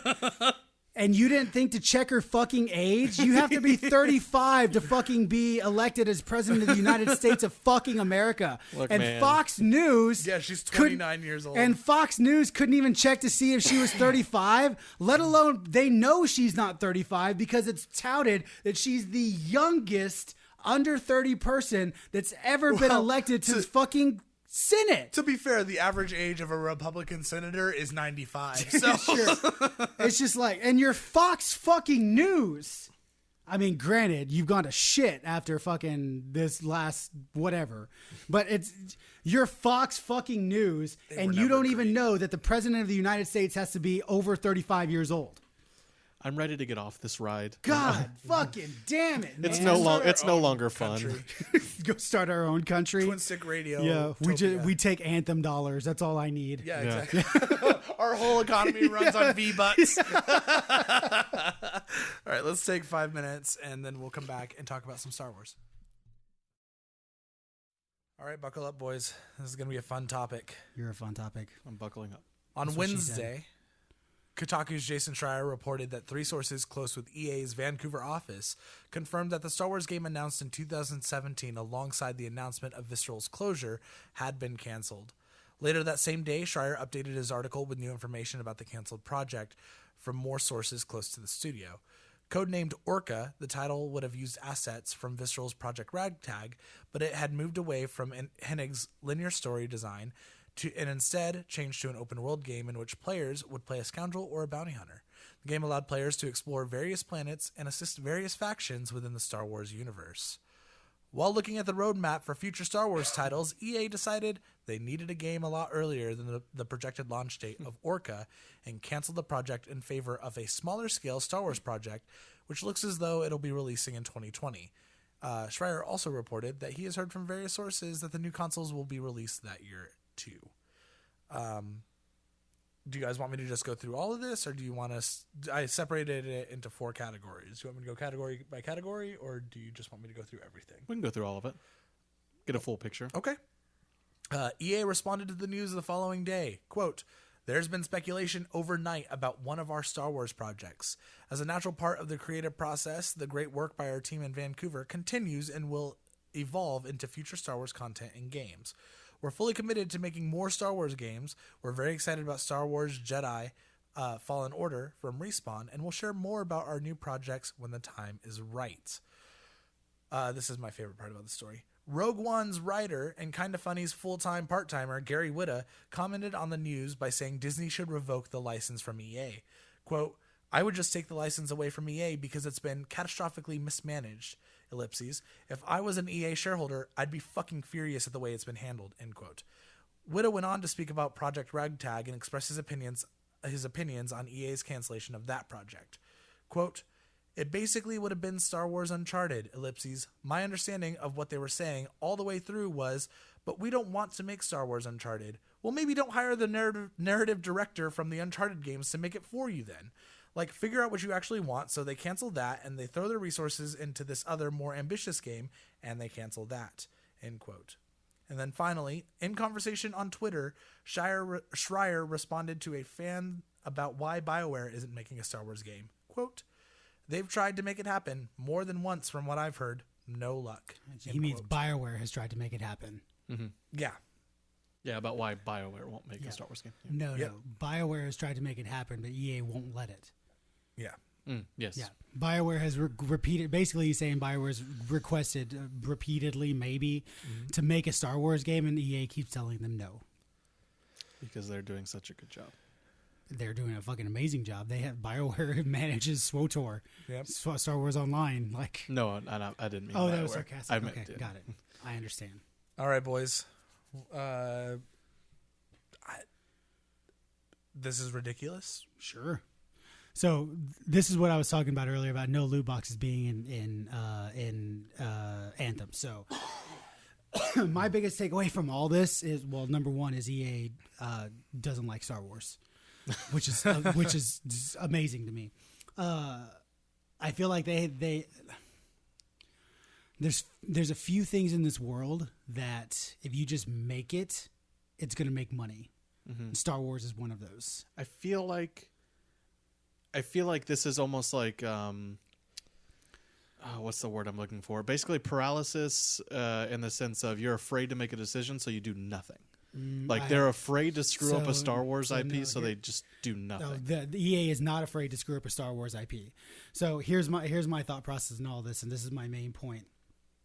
Is EA excuse me, what makes EA the most money? FIFA. Probably FIFA. Yeah. FIFA makes them the absolute most money in the world. And unfortunately, even against player backlash, FIFA's Ultimate Team makes a shit ton of money every year because most FIFA players, that's all they play. So the extra income that they would spend on video games like we do, they just put into FIFA Ultimate Team. Right. And they make a shit ton of money for EA. A shit ton of money for EA. The same thing kind of goes on Activision, right? Activision has WoW and fucking Call of Duty. I mean, do they need anything else? Sure they do. Of course they do. But they have so much fucking money in the world, and these two franchises are making them so much money that Activision thinks Destiny was a failure. When Destiny 2, we were talking about this earlier, I would be unbelievably surprised if you took Destiny's base net revenue over Destiny 2 to Forsaken and to Black Armory and whatever, and would call that a failure. Destiny 2 is not in any way, shape, or form a failure of a game. Mm-hmm. They have made so much fucking money from Destiny that Bungie's probably rolling in it if they got any of it, right?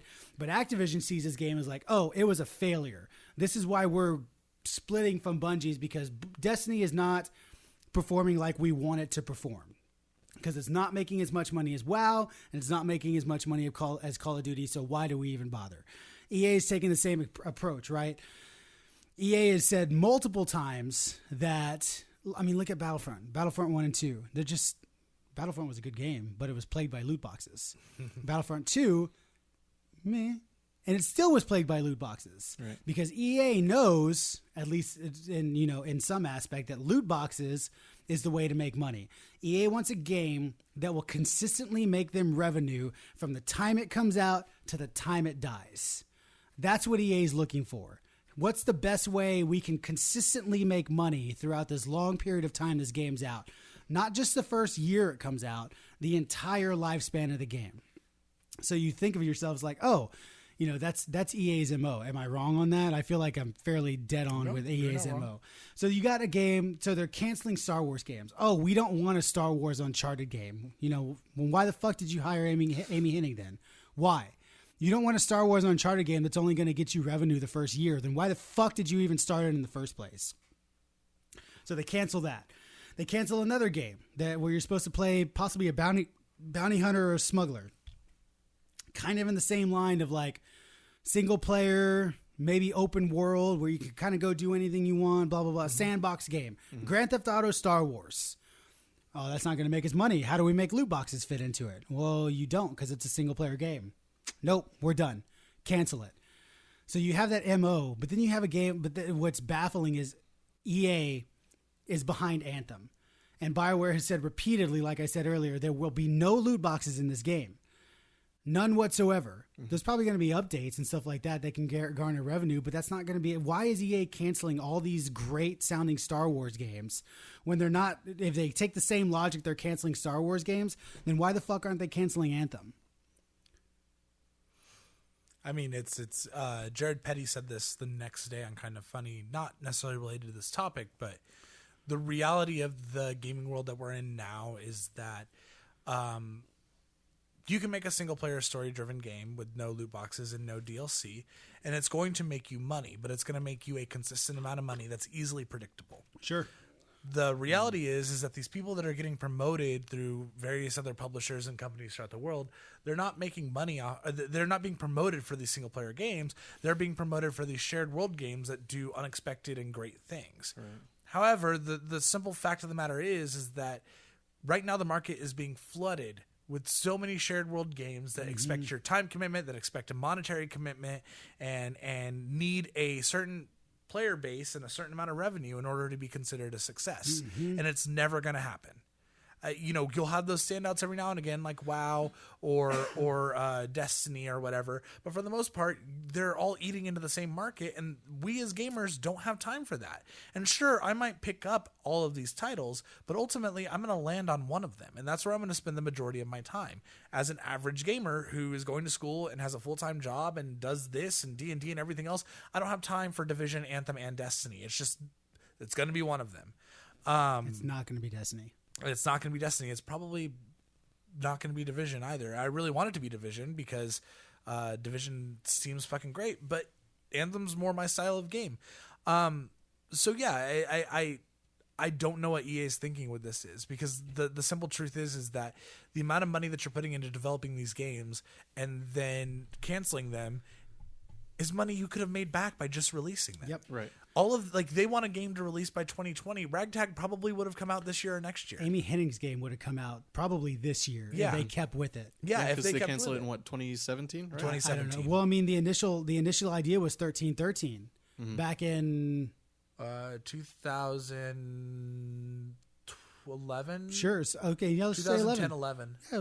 7 or 8 years. 1313 was announced 7 8 years ago.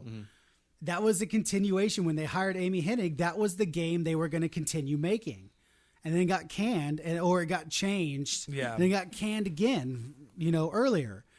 It's like it's not fucking rocket science. Look at Last of Us, and look at Horizon Zero Dawn, and look at God of War, and Spider-Man, and fucking Uncharted as a franchise. How much money has those fucking games made? And half of those are console exclusives. Yep. You're not making console exclusives. You're making games for every fucking console. Yep. It's just... But you're also doing it with the most popular IP on the planet. Literally, dude. It doesn't fucking matter. It's Star Wars. You just make it and it's going to sell. Even if it's crap. I mean, look at all these crap... there are a lot of great Star Wars games, but there's a lot of crappy ones too. And those crappy ones did well because they had Star Wars. Because they had some Bounty Hunters, a perfect fucking example. That game, Jedi Starfighter. Yeah, those games sold pretty damn well on the GameCube because they said Star Wars on them. Yep. It's just I'm with Witta, man.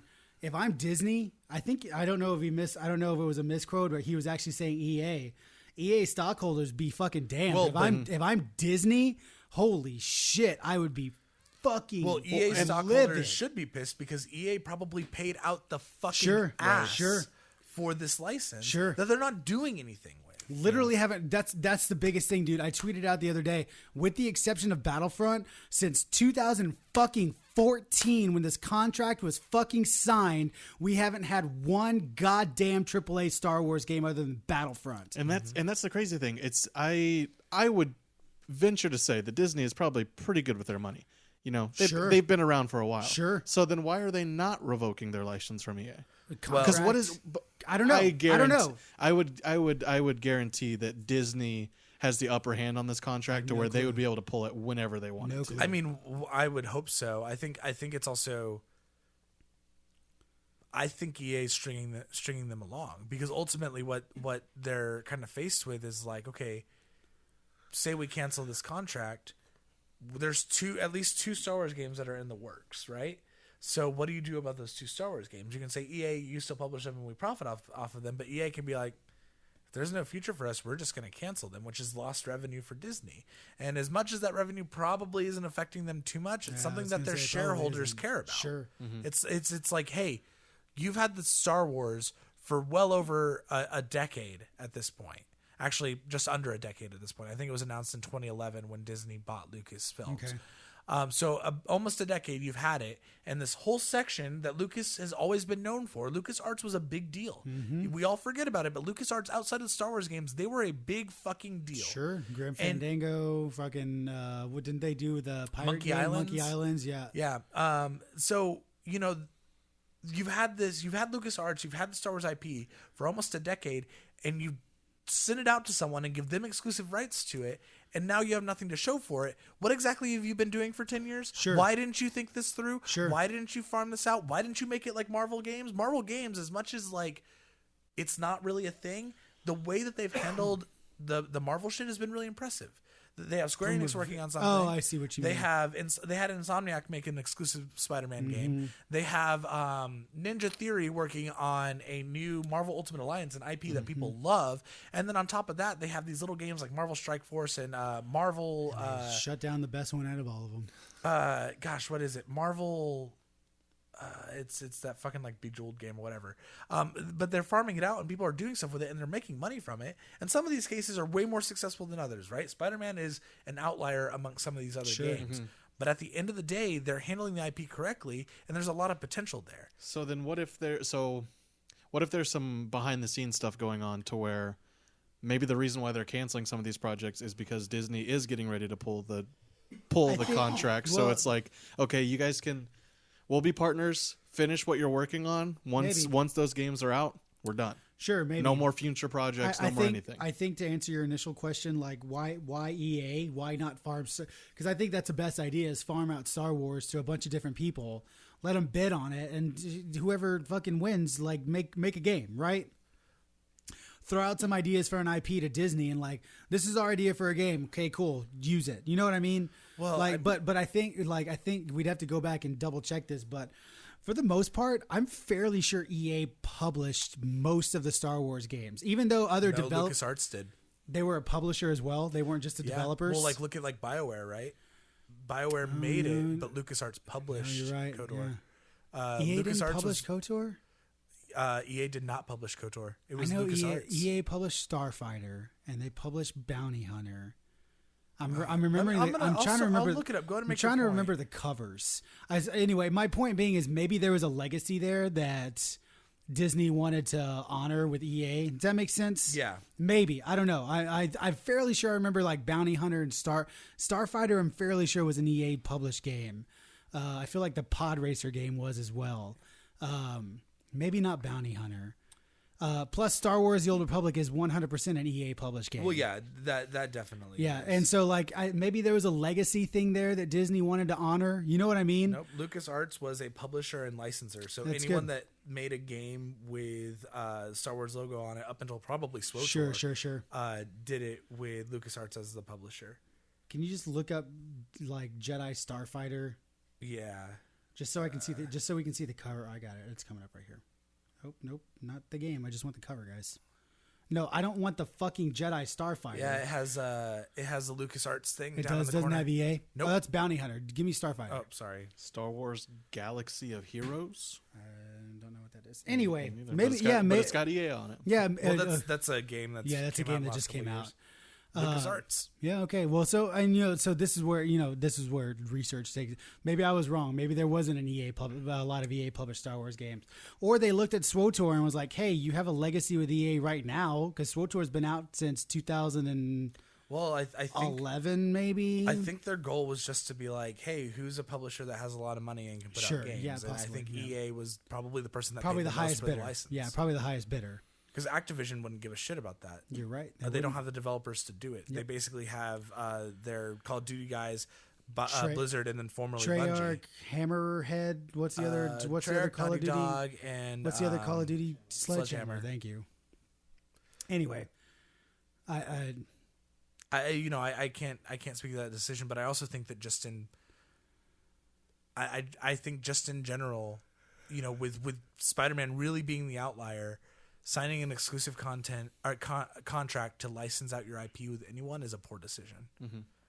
Did they do the Star Wars thing first? Was the Star Wars contract before the Marvel stuff? That's an interesting question. So I think so. I think so too. I want to say yes, but I don't know for so sure. they probably learned from the Star Wars contract with EA. It's like, shit, this is a terrible idea. We need to. Whoever wants to make a game, they pitch it and we say if it's okay or not. You know what I mean? They were also in a really weird spot as a company as far as their IP went when they started licensing out the Marvel stuff, where who owned what was weird. Sure. Like, yeah, because I'm just pulling I'm pulling something out of my ass, but like, Spider-Man had Sony had had movie rights to Spider-Man, but I think Marvel still had rights to the TV shows and video games. Sure. So they weren't exactly in a place where I think they could comfortably be like, Sony or Insomniac make a Spider-Man game. I don't know. Unfortunately, it's all conjecture, right? Because we'll never know like exactly what contracts say. Video games, nothing is transparent. Yeah, exactly. Everything's a secret. I just in awe of all of this. You had, I don't know what Jedi Fallen Order is going to look like. I have no fucking clue, but I know what Respawn's made. They've made Titanfall. I don't know if I want that. You know what I mean? Nobody knows what nobody knows what this looks like. It's due out in a year and it's due out in this year. I mean, we didn't even really get an announcement. Yeah, you're right. It is this year. It's due out this year, and we got nothing for it. I don't know what this game is. Is it Star Wars and a mech? I don't know what the hell I'm getting into. I mean, I think Respawn is a really fine developer. No, I'm not. Yeah, sorry, I'm not saying No. Not. I just don't. I think Respawn's a fine developer, and I think that they have a decent team on board to make a Star Wars Jedi game. But at the end of the day, like, it really seems that the biggest issue here, outside of the Disney stuff, is that EA has no idea what their fans want. Mm-hmm. They have no idea the kind of games that fans want to be made. I mean, they pushed out a Star Wars game so quickly after they got the license that didn't feature a story. Can you imagine if they pulled BioWare Edmonton?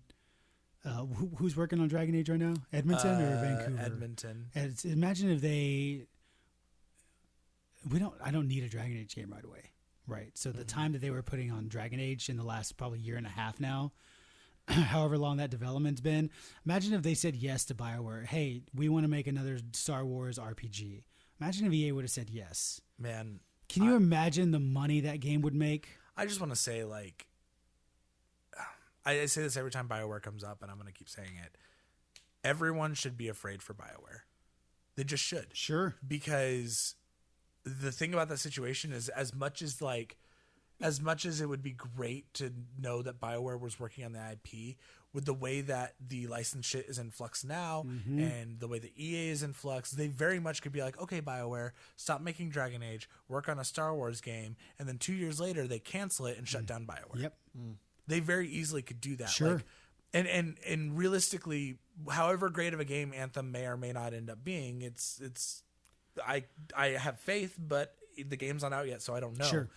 The reality is that there is so much riding on Anthem. There just is. Like, every year BioWare is in trouble, and it is just so sad to see that company. And the problem is Anthem would never have been made if BioWare was left to their own devices. Sure. The problem is and yes, and BioWare's for all intents and purposes, BioWare is making a shared world shooter to the best of their ability that they can. And I think they're succeeding at it. I think definitely hope so. I think they've got something special on their hands. If they put that, this is going to sound super cheesy and corny, but if they put that BioWare heart into this, they've nailed it. Mm-hmm. They've nailed it with what EA forced them to do.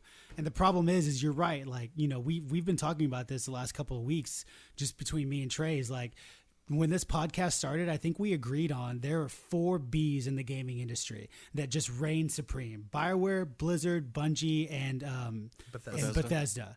And look where 3 of those are. Right. Look where Bungie is. Bungie went independent, which is great. All that's nice, but from a development standpoint, they're just not very good developers. Right. Period. They don't know how to make a game properly. Blah blah blah blah blah. Look at what happened to Bethesda, and look at fucking Blizzard. Diablo Mobile. Look how they've been handling all the WoW stuff and everything at Blizzard right now.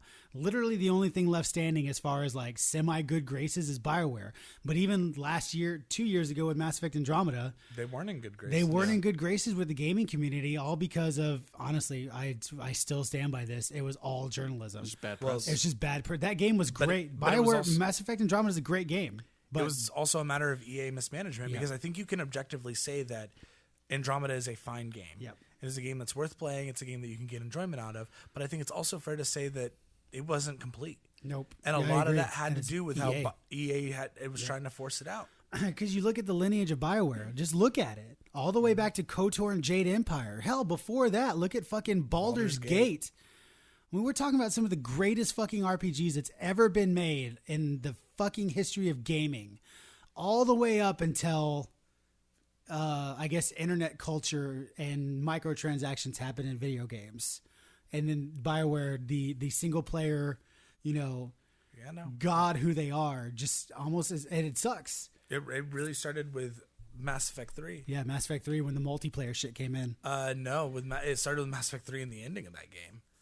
I'll never forget that whole shitstorm that started with people being upset about the ending of Mass Effect 3 and wanting them to change the game. Oh, I remember that. And, I had no problem with that. And they did, right? Yes. The ending was fine. Yeah, the ending was absolutely fine. Is it exactly what I would have wanted? Yeah. No, but it was fine. Yeah, and honestly, it's an entire game. But it's the story they wanted. That goes back. That goes back to that argument. Yes, but it also misses the whole entire 90% of that game, where every storyline gets a good ending on its own. Yep. Mm-hmm. But anyway, I think that was a fan thing. Sure. Dragon Age Inquisition came out, and they won people back over because they were very much embracing that hardcore audience. Mm-hmm. Mass Effect Andromeda came out. EA rushed them. It got bad press before it even came out, and everyone hated them again. Yep. And really, I said it when we were talking about Developer of the Year for our Twin Stickies. Don't call it that. BioWare, I'm going to keep calling it that, mostly because I like the reaction I get from you. But BioWare has been fighting an uphill battle for the past 2 years with Anthem. Sure. Because as much as we want to sit here and talk about, oh man, everyone loves BioWare and Anthem's going to be great, blah, blah, blah, blah. That's a recent thing. Sure. That happened in the last 2 months. Sure. Mm-hmm. Up until this point, even I was like, man, and I'm still not fully on the train. Sure, yeah. I'm probably one of the one true BioWare fans that is still not fully convinced that this game is going to be what I want it to be. And that's nothing against them. It's just to say that, let's not pretend like BioWare is safe, because they're not. Sure. They haven't been safe for quite a while. And part of that issue is because since Dragon Age Inquisition, a game that, in spite of BioWare's IP, in spite of what they've done as a company, was able to subvert the market and be successful because it launched on 5 different platforms. EA saw an opportunity to force them to do things that they weren't equipped to do. Sure. Well, I mean, my dad used to be a technician at a plant in Seguin, and he was always taught when solving problems is why. Okay, there's usually 5 levels of why when solving a problem. Well, what's the problem? This is a problem. Well, why did that happen? Okay, well, why did that happen? Why did that happen? And usually 5 back, you usually get to but somewhere in that, you get to the root of the problem. And if you were to do this here, take any of these examples we've been talking about, the root of the problem is EA. Yep. The root of the problem is, like you said, EA not understanding what fans want. All they understand is what is giving them revenue, what is giving them dollar signs. Mm-hmm. And for some reason, they're still on this train where they think microtransactions are the answer. and they're not. Well, Because I think if BioWare had a choice, Anthem wouldn't have microtransactions at all. Right. And the reality of the situation is when you look at Star Wars and you look at what they're doing with BioWare and you look at what they did to Visceral and Maxis and all these other companies, the simple truth of the matter is year over year, they make so much revenue just from their sports side of things that they can take risks with Star Wars and BioWare and Maxis and Visceral. Like Dead Space 3 did not need to be the way that it was. They could have easily funded a project that was more faithful to Dead Space as a franchise and still been okay because of the amount of money that they're making from FIFA and Madden. But they don't see it that way. It's just constant greed. It's always grabbing for the next, fucking zero, and you lose what video games are about. Yep. I mean, ultimately, video games exist because video games are what they are because people care about them. Right. And what you need when you're making a game is you need fans to give a shit about what you're doing, and you need developers that want to impress said fans. And in either one of those cases where something's off kilter and something's not working, you're never going to have a great product. You're never going to have something that's made with passion. And you look at Battlefront 2, and that's the problem. You have a story mode that's complete shit. You have a multiplayer mode that's completely overrun with microtransactions to the point where the progression system makes absolutely no sense. And really, if you're looking at what fans want, they want a good story and they want an interesting multiplayer mode where you can just shoot your friends. Mm-hmm. And you can make a really good amount of money just by doing the best you can at that thing. I think the problem is this is what happens whenever you get these investors that only treat it like a business. It's like you said, it's purely about the money.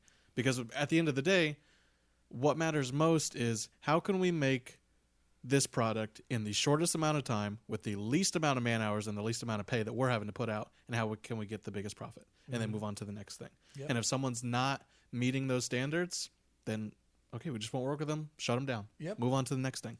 Because EA is so big to this point, they don't really care about these the developers. Yeah. And it's the developers who are going to lose their jobs over this and not the EA side of things. And people want to say that there's no money to be made in single player stories, but Sony continues to prove that that's factually incorrect year over year. 100%.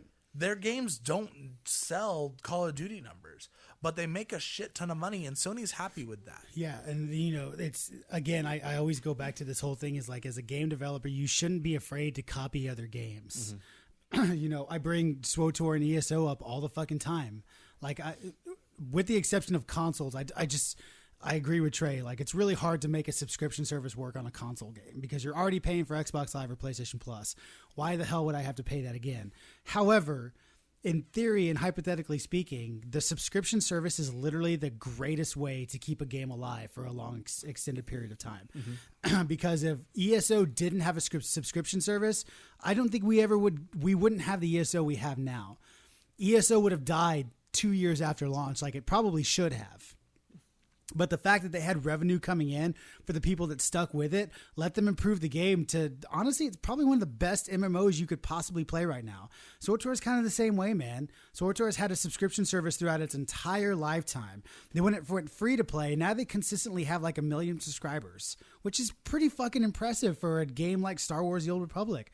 It's very niche. Not everybody plays it. Not everybody likes it. But the fact that there's 100 players every month, that's just 1 million players every month. That's fucking amazing. I was going to say 100's not that great, but and the thing is both those companies understand is like, these people are giving us money to keep this game alive. Let's reward them. Right. So ESO gives you back the equivalent of $15 in in-game digital currency.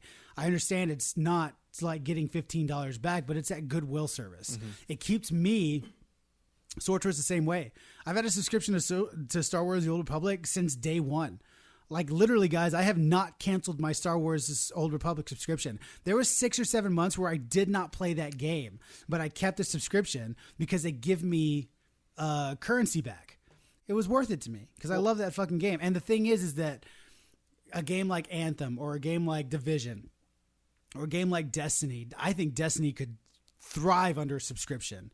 It's just how do you pull that off on a console? You probably don't. Well, and but I think that monthly subscriptions or just a subscription service in general, that's an easier way or a better way, a more accurate way for these publishers and these developers to keep a pulse on their players. Sure. There's going to be ebbs and flows of how many people are playing, but if it's a monthly income thing, you're seeing what needs to be improved on. Sure, and they try to circumvent that with like passes, right? The annual pass for Destiny is essentially your subscription service. It's just handled poorly, but you don't see that anywhere else. I think Division has one. We learned this today. Yeah, Division 2 has a year one Yeah, Division pass. has a year one pass. And I thought to myself, because I was looking at all the editions of what I wanted to pre-order or whatever, and I was trying to ask the people at GameStop, like, what's this year one pass? And of course, they don't know shit. So Trey and I started researching it because we were like, I thought Division's content's free. Right, for the first year. For the first whole year, thing, everything's free, and it is. But for people that want to have this year one subscription pass, there's extra shit for you. There's incentive for people that want to invest further into these games. Like that's how you make lasting revenue work in a game. It's not loot boxes. It's not cosmetic microtransactions. It's fucking incentives for invested players to give you more money. And it's incentivizing people without trapping them or tricking them, or without like feeling Destiny. without feeling like oh my god, I have to buy this. There's no way around this. This is how I get to the next level. I need this, right? Well, just look at ESO though. Like, ultimately what you're paying for when you're paying for a season pass, and it's this way for Star Wars: The Old Republic as well. When you pay money for the season pass, you're getting a significant amount of free content. New stories, new places to explore, new adventures to go on, all for the price of your monthly subscription. Yep. And what ESO has done, which I think is extremely intelligent, is year over year, for the past 3 years, they have taken that revenue and put it into developing a major expansion that changes the game in a significant way. Almost every year. Yeah, 3 years in a row.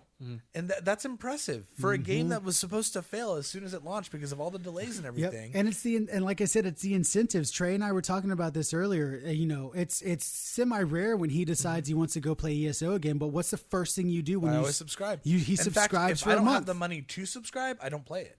Because to me, like, the value that you get from the subscription is so necessary to my enjoyment of the game that I can't play it without it. And it's those little incentives, and literally all it is you get that free 1,500 crate coins or whatever the fuck they're called. Crowns, right? Or Access to all the DLC. Access to all the DLC, and this a crafting little pouch. thing. It's just such a little fucking thing, but there's a crafting pouch in game that all the shit that clutters your inventory goes into this pouch, and you don't have to worry about your inventory. So it's being just a cluttered. convenience, like just a... It's 100% a convenience item. And I guarantee you, without the fucking crowns and without the DLC, I would still probably pay for it just for that crafting pouch. Sure. Which is so silly. They have got me. They've got me by the balls. But that is how necessary that little thing is And it's to my enjoyment and of it's the game. incentives. But for some reason, EA and Activision don't see it still. They just don't see it. Either they refuse to see it or they are literally blinded to what gamers want. I don't know what it is. I don't. I think they're blind to the market. Sure, yeah, probably. I think that's what it comes down to. They still think microtransactions work because in the past, I think they did until the explosion of 2017 and microtransactions happened. But here's the simple truth is that they look at games like Call of Duty and Backlash, FIFA and not Madden, explosion. and they say, hey, Those do work. but they work because guess what? Those are the only games that people play every year. Call of Duty is not competing with another shooter. Nope. FIFA's not competing with another soccer game as much as Konami would like to think it does. Sure. And Madden is not competing with another Oh, football poor game. PES soccer. Yeah, so if I want to play a fucking military shooter or a soccer game or a Madden, those are my three You're choices. going to EA, sure.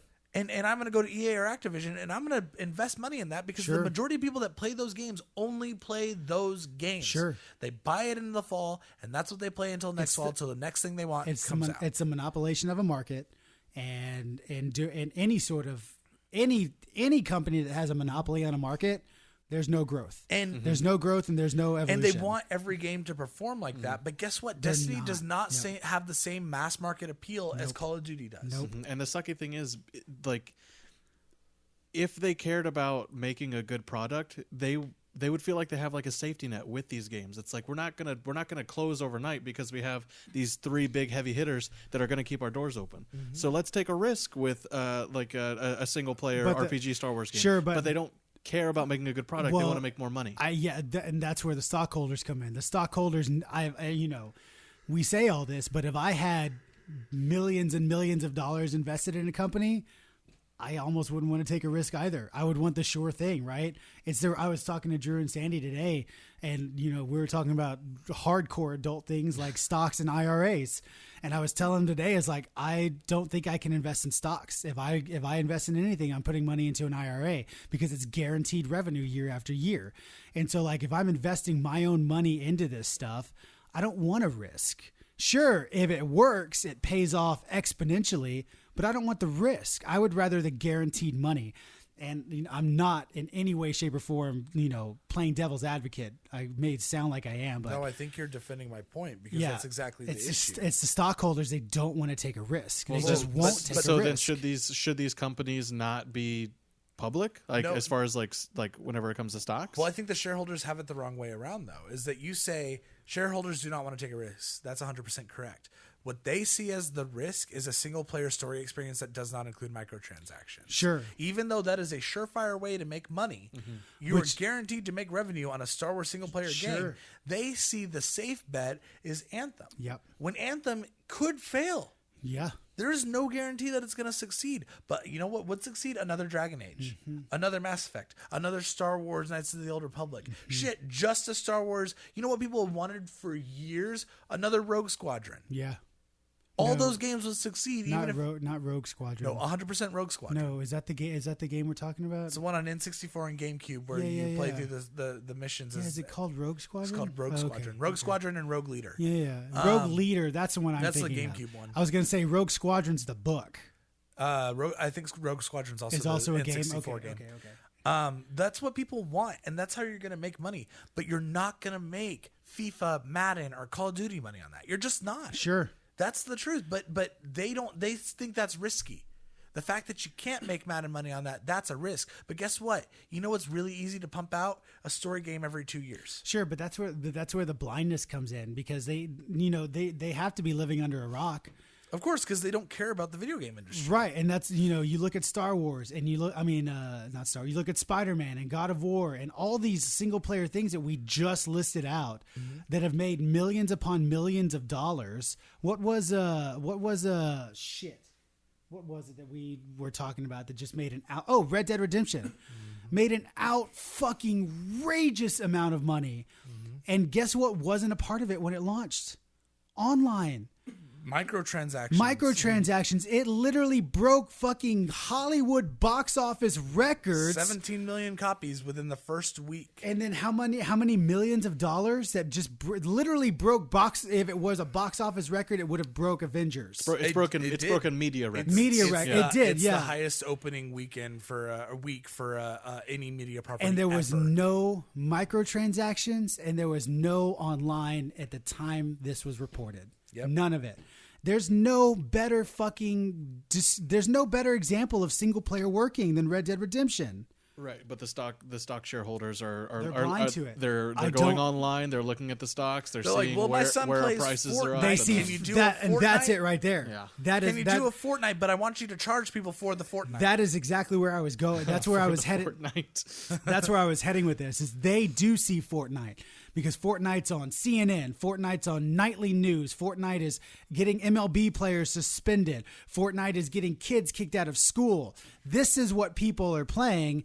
This is what we need to make because that's what's in major media. Because guess what wasn't? Well, actually, no. Red Dead Redemption 100% was in major media. Was it? There was. I mean, dude, I think what is not Regis Philbin and Kelly? Who's the guy that does it now? Kelly and Regis and Kelly. You know what I'm talking about? Regis Philbin, his morning talk show. Uh-huh.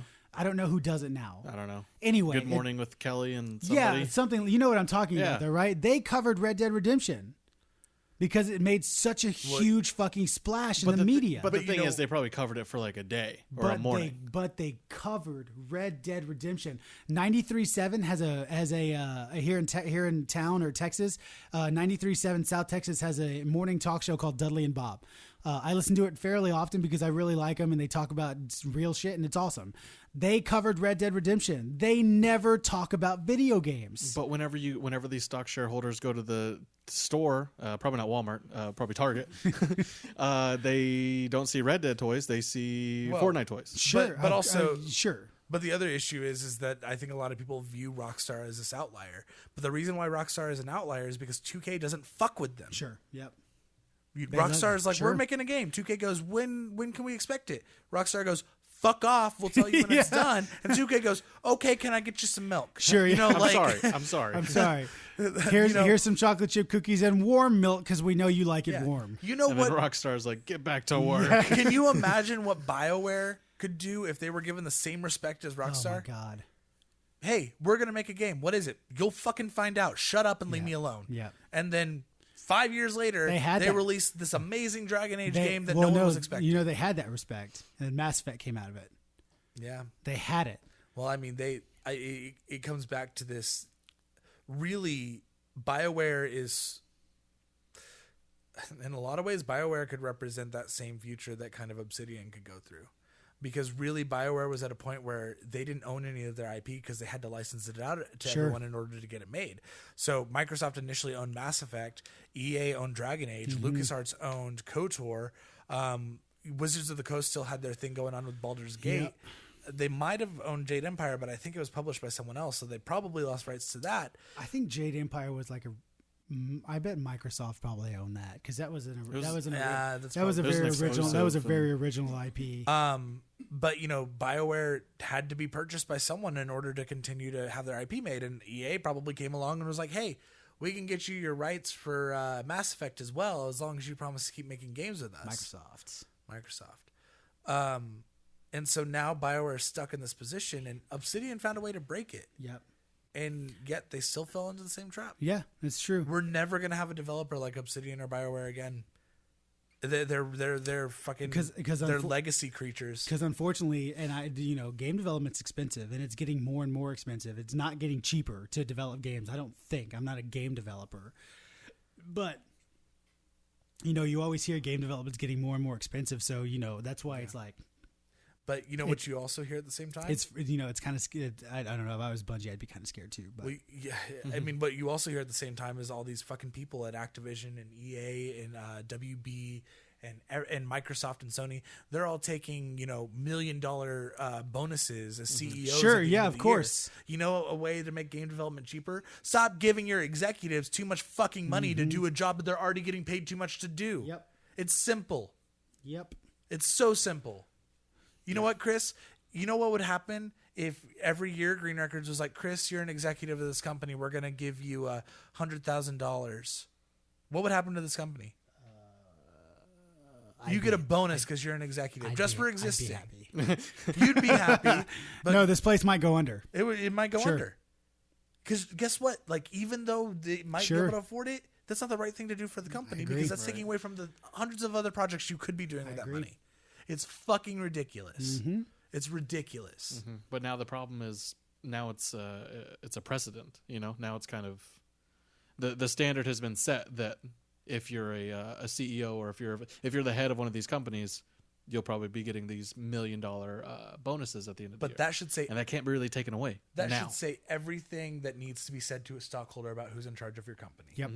Because ultimately, if I'm a stockholder in anything, whether it's music, video games, movies, television, shoes, dresses, fucking IRAs, Shoes. shoes, the What are one thing I those? care about is, does the leader of the company care about the product? I will invest in a company if I have the money to do so, as long as I'm convinced that the people that are running it give a shit. And if they don't give a shit, they shouldn't be in charge of the company making the thing. Unfortunately, I don't think that's how most of them think. Yeah, because most of them don't give a shit about video games. don't. Right. But if it was their fucking church or their congressman or the person that's selling their goddamn car, they would totally give a shit. Yeah. It's yeah. Has EA always been like this? No, I don't think they have. So really could, don't. So could the problem go back to Disney? I don't think it's Disney. Disney Could doesn't. Disney be putting Disney doesn't really- expectations on EA? No, I don't think. No, I don't think they have. I don't. I think Disney might have saw a legacy with EA. I don't know why they went with EA in the first place. Probably because they played the most money. Right.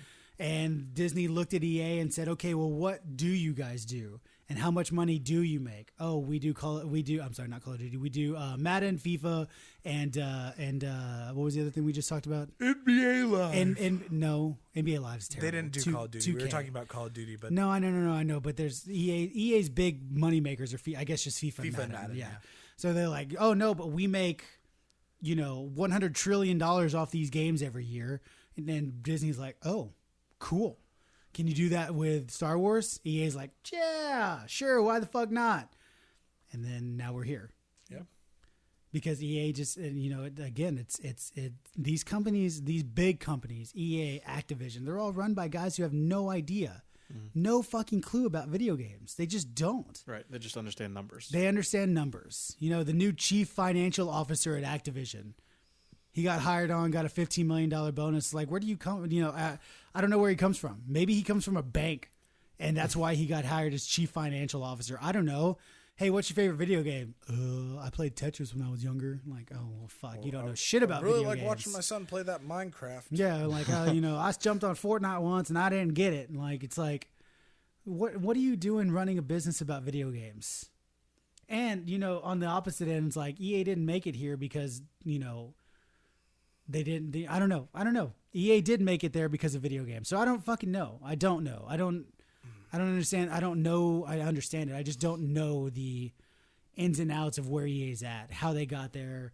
It was definitely on the backs of video games, but was the president of EA at one point in time a gamer? I have no clue. Right. Probably. But I would assume so. The solution of making a good Star Wars game seems fairly straightforward. It's extremely straightforward. Reopen You LucasArts. literally, Reopen LucasArts. Yeah, or you just literally make KOTOR again. You could remake KOTOR and it would sell millions of units. I would buy it. I'd buy it in a fucking heartbeat if they did what Square Enix did with Resident Evil 2. We were looking at that Resident Evil 2 thing today, and like even all I think Metacritic's like above a 9. And it's a fucking remake of a game that came out on PlayStation 1. Not even the best Resident Evil game. It is. You're right. 4 definitely is. You're right. Apparently, this new one probably is. Anyway. Well, of course it is. It's a modern remake of a good game. It's a remake of a game that came out 20 years ago. That's literally all you have to do for a Star Wars game. Remake KOTOR. Not hard. It's really, really not. Well, guys, the EA is shit. The future is shit. Activision shit. Bungie shit. And this podcast needs to be over. Destiny shit. We're all shit. Justin shit. We should really like 1 week just choose a positive theme, or we all just try to be positive the whole episode. I could do that if we talk about Anthem the first week. Man, we'll see. I want you to hold on to this optimism just in case it fails. I wouldn't call this optimism. The best thing that about was the it, most though, optimism that a Chris unit can make. The best thing about Anthem's potential failure, though, is that Division 2 comes out a month later. Yeah, 100%. So the conversation will be a lot shorter. Yeah. Like I said, I wouldn't call it optimism for Anthem. Because I feel like there's enough shit out there now that I know what I'm getting into. However, Division comes out in March, and it's the Division. I mean, you don't have to. Like, my freaking balls are there for your taking. They're there for your taking. Like, fondle away, Division 2, because I know it's gonna feel great. It's weird, this dystopian future we live in, where you talk about your excitement for Anthem and Division way more than you talk about your excitement for Kingdom Hearts 3. It's because I know I'm not going to get to play it as much as Whitney. Oh my gosh. You'll be fine. I understand. She's away from home like 10 hours a day. I understand that. But the thing is, I was thinking about this the other day because these are the things I think about. When Kingdom Hearts 1 and 2 came out, I was a teenager. Mm-hmm. I went to high school. I was teaching myself how to play guitar. I played football. That's it. I was in elementary school. I didn't have a social life in high school because I didn't believe in social constructs. I still don't. I can figure out the point that you're making, and I'm going to wreck you and when you're done, just so you know. Okay, sure. But no, I think you may. I don't know. I had no life whatsoever in high school. So I could literally sit there every night after school and whatnot and play Kingdom Hearts to my heart's content. Saturday and Sunday, all day. Didn't even matter. That's just what I did. Now, fast forward, sure, I've got a pretty damn good amount of time. Can I tell you an outsider's perspective of your life for it. before you make your own? Sure. You work from home. Yep. You work for your own business. You Yep. make your own schedule. Yep. Your girlfriend is out of the house for 10 hours a day. Sure. She falls asleep at like 6 p.m. on most nights. Sure. You sleep for 4 hours a night. Sure. And your Red Dead time clock and your Destiny time clock from 2018 prove that you have a decent amount of time to throw at Kingdom Hearts 3.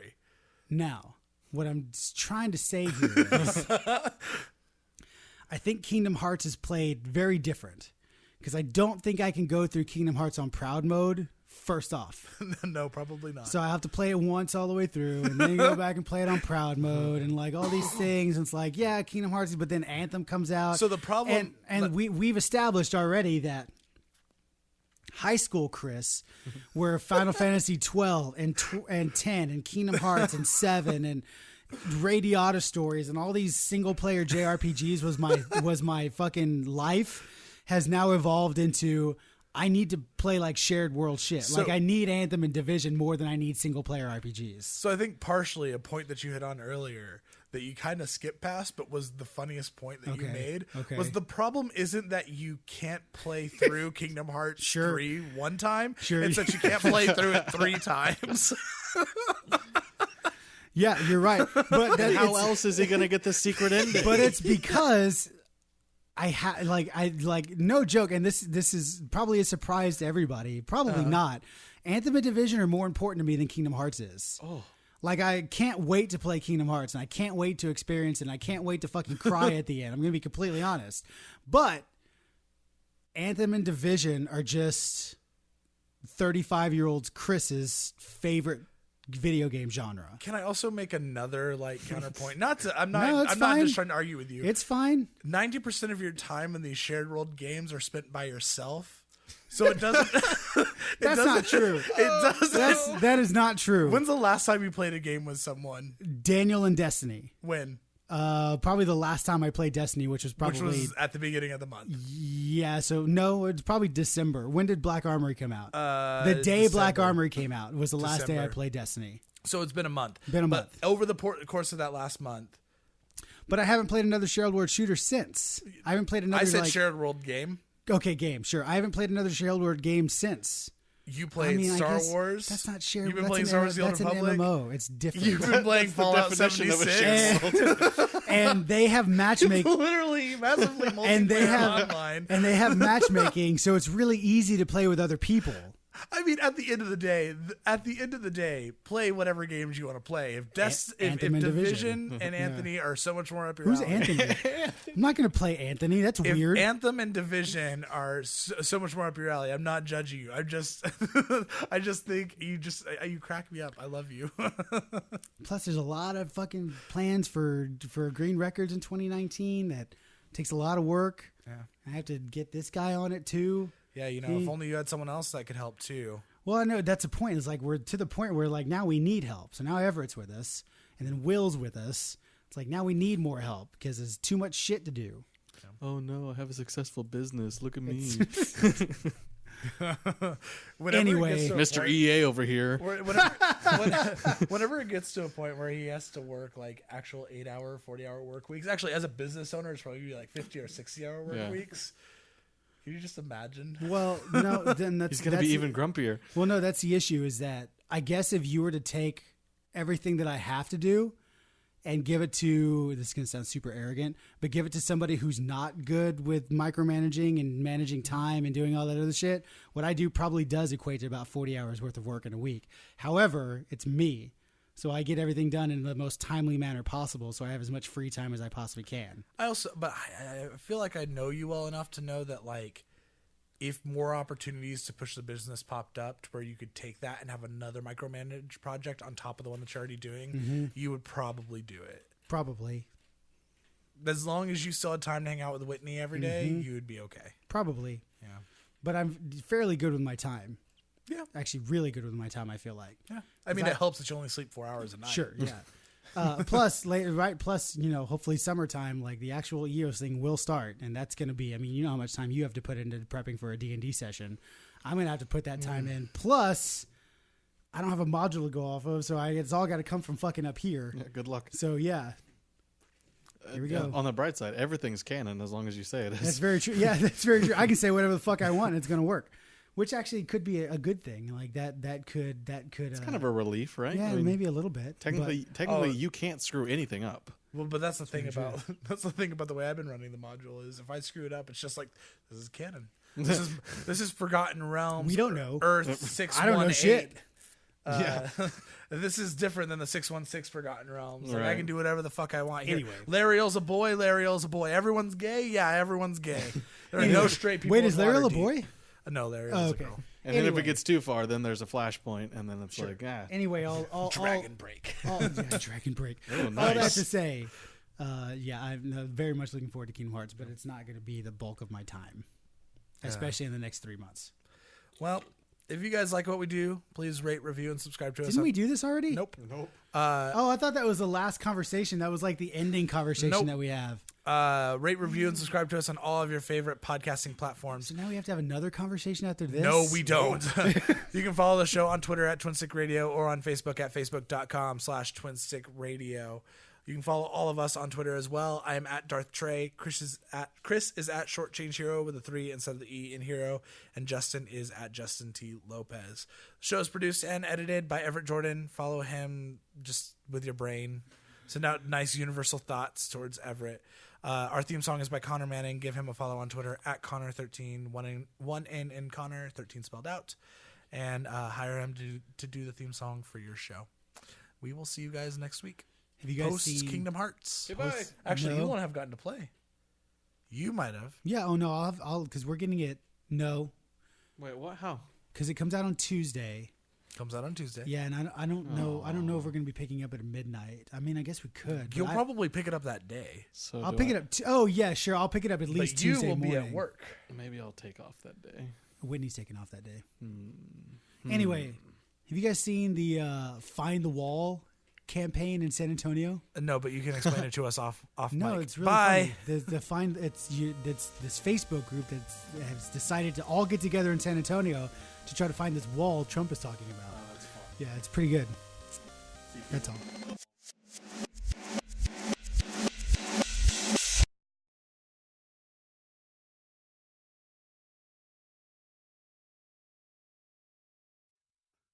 I don't have the voice for YouTube. You And I totally say- have the voice for and I YouTube. say fuck a lot. There's some really bad voices on YouTube. Is there? I just don't think I have the I don't think I have a very good voice. There's a personally. There's a guy. I so don't. I watch a I lot listen to the damn podcast and I'm like, man, I don't think I have a very good voice. Oh, Oh, no, I it's think your okay. voice I sounds think fine. the same about mine. I got over that. No, but Scariest places to go. that's I hate exactly that what I guy. was going to do. I hate him. I was just fucking about hate to him. say that. If His I name could- is Chill or something like that, or Chiller, I Chills. have no idea who you guys are talking It's about. this Number fucking guy 11. that does like top 10 like mystery lists. Do it again. Have you ever wondered what it was like to have a ghost inside your butthole? So he sounds like Gally, sort of. Kind of, but it's like It's it's almost monotone. and there's like no actual inflection. It's just his voice like randomly jumps in weird places. Speaking of And inflection, that was the last time that the girl was ever seen. When you're an urban explorer planning to explore an abandoned building, be prepared to find it occupied. His inflections make no sense to me. that's got to be. It's got to It's be. not- no. It's got to be fake. He I totally- watched a he video made a of him video. explaining it. Of like, no, this is just how I talk all the time. the thing that's I annoying might, about I might kick him in the shin if he Dude, talks the- like that. 16 minutes in. As they continue to shout, the camera moves to one of And he acknowledges it. He acknowledges that people in the comments make fun of the way he talks. And here's but his videos get fucking millions But of views. why doesn't he change Well, it then? here's the thing about him that drives me fucking crazy is I can't stop watching his shit, but I don't understand what he's saying because all I'm listening to is the fucking tone. Like sound. I can't watch his videos because I can't I get into like a 3-hour loop of just watching shit of his and I don't understand what he's saying. Bethesda's you guys know Elder about Scrolls Online is getting a new expansion this year. Uh, Elsewhere, which will be similar in size and scope to last year's Somerset Zone. Number 11. But you know what I'm talking about, right? Like you can't comprehend what he's saying because you're too focused on the inflection. Oh no, there's plenty of times where I skip back in his videos because I'm like, I don't know what you just said, dude. Putting the wrong emphasis on the wrong syllable. And it's not like he's mispronouncing things or that he's not speaking clearly. He's speaking clearly, but it sounds like an alien is trying to speak fucking It sounds like English. an uneducated person is trying to speak into a microphone. I don't know if that's the case. You took Lenny from Of Mice and Men, and then you gave him a creepy YouTube channel. Yep. Yeah.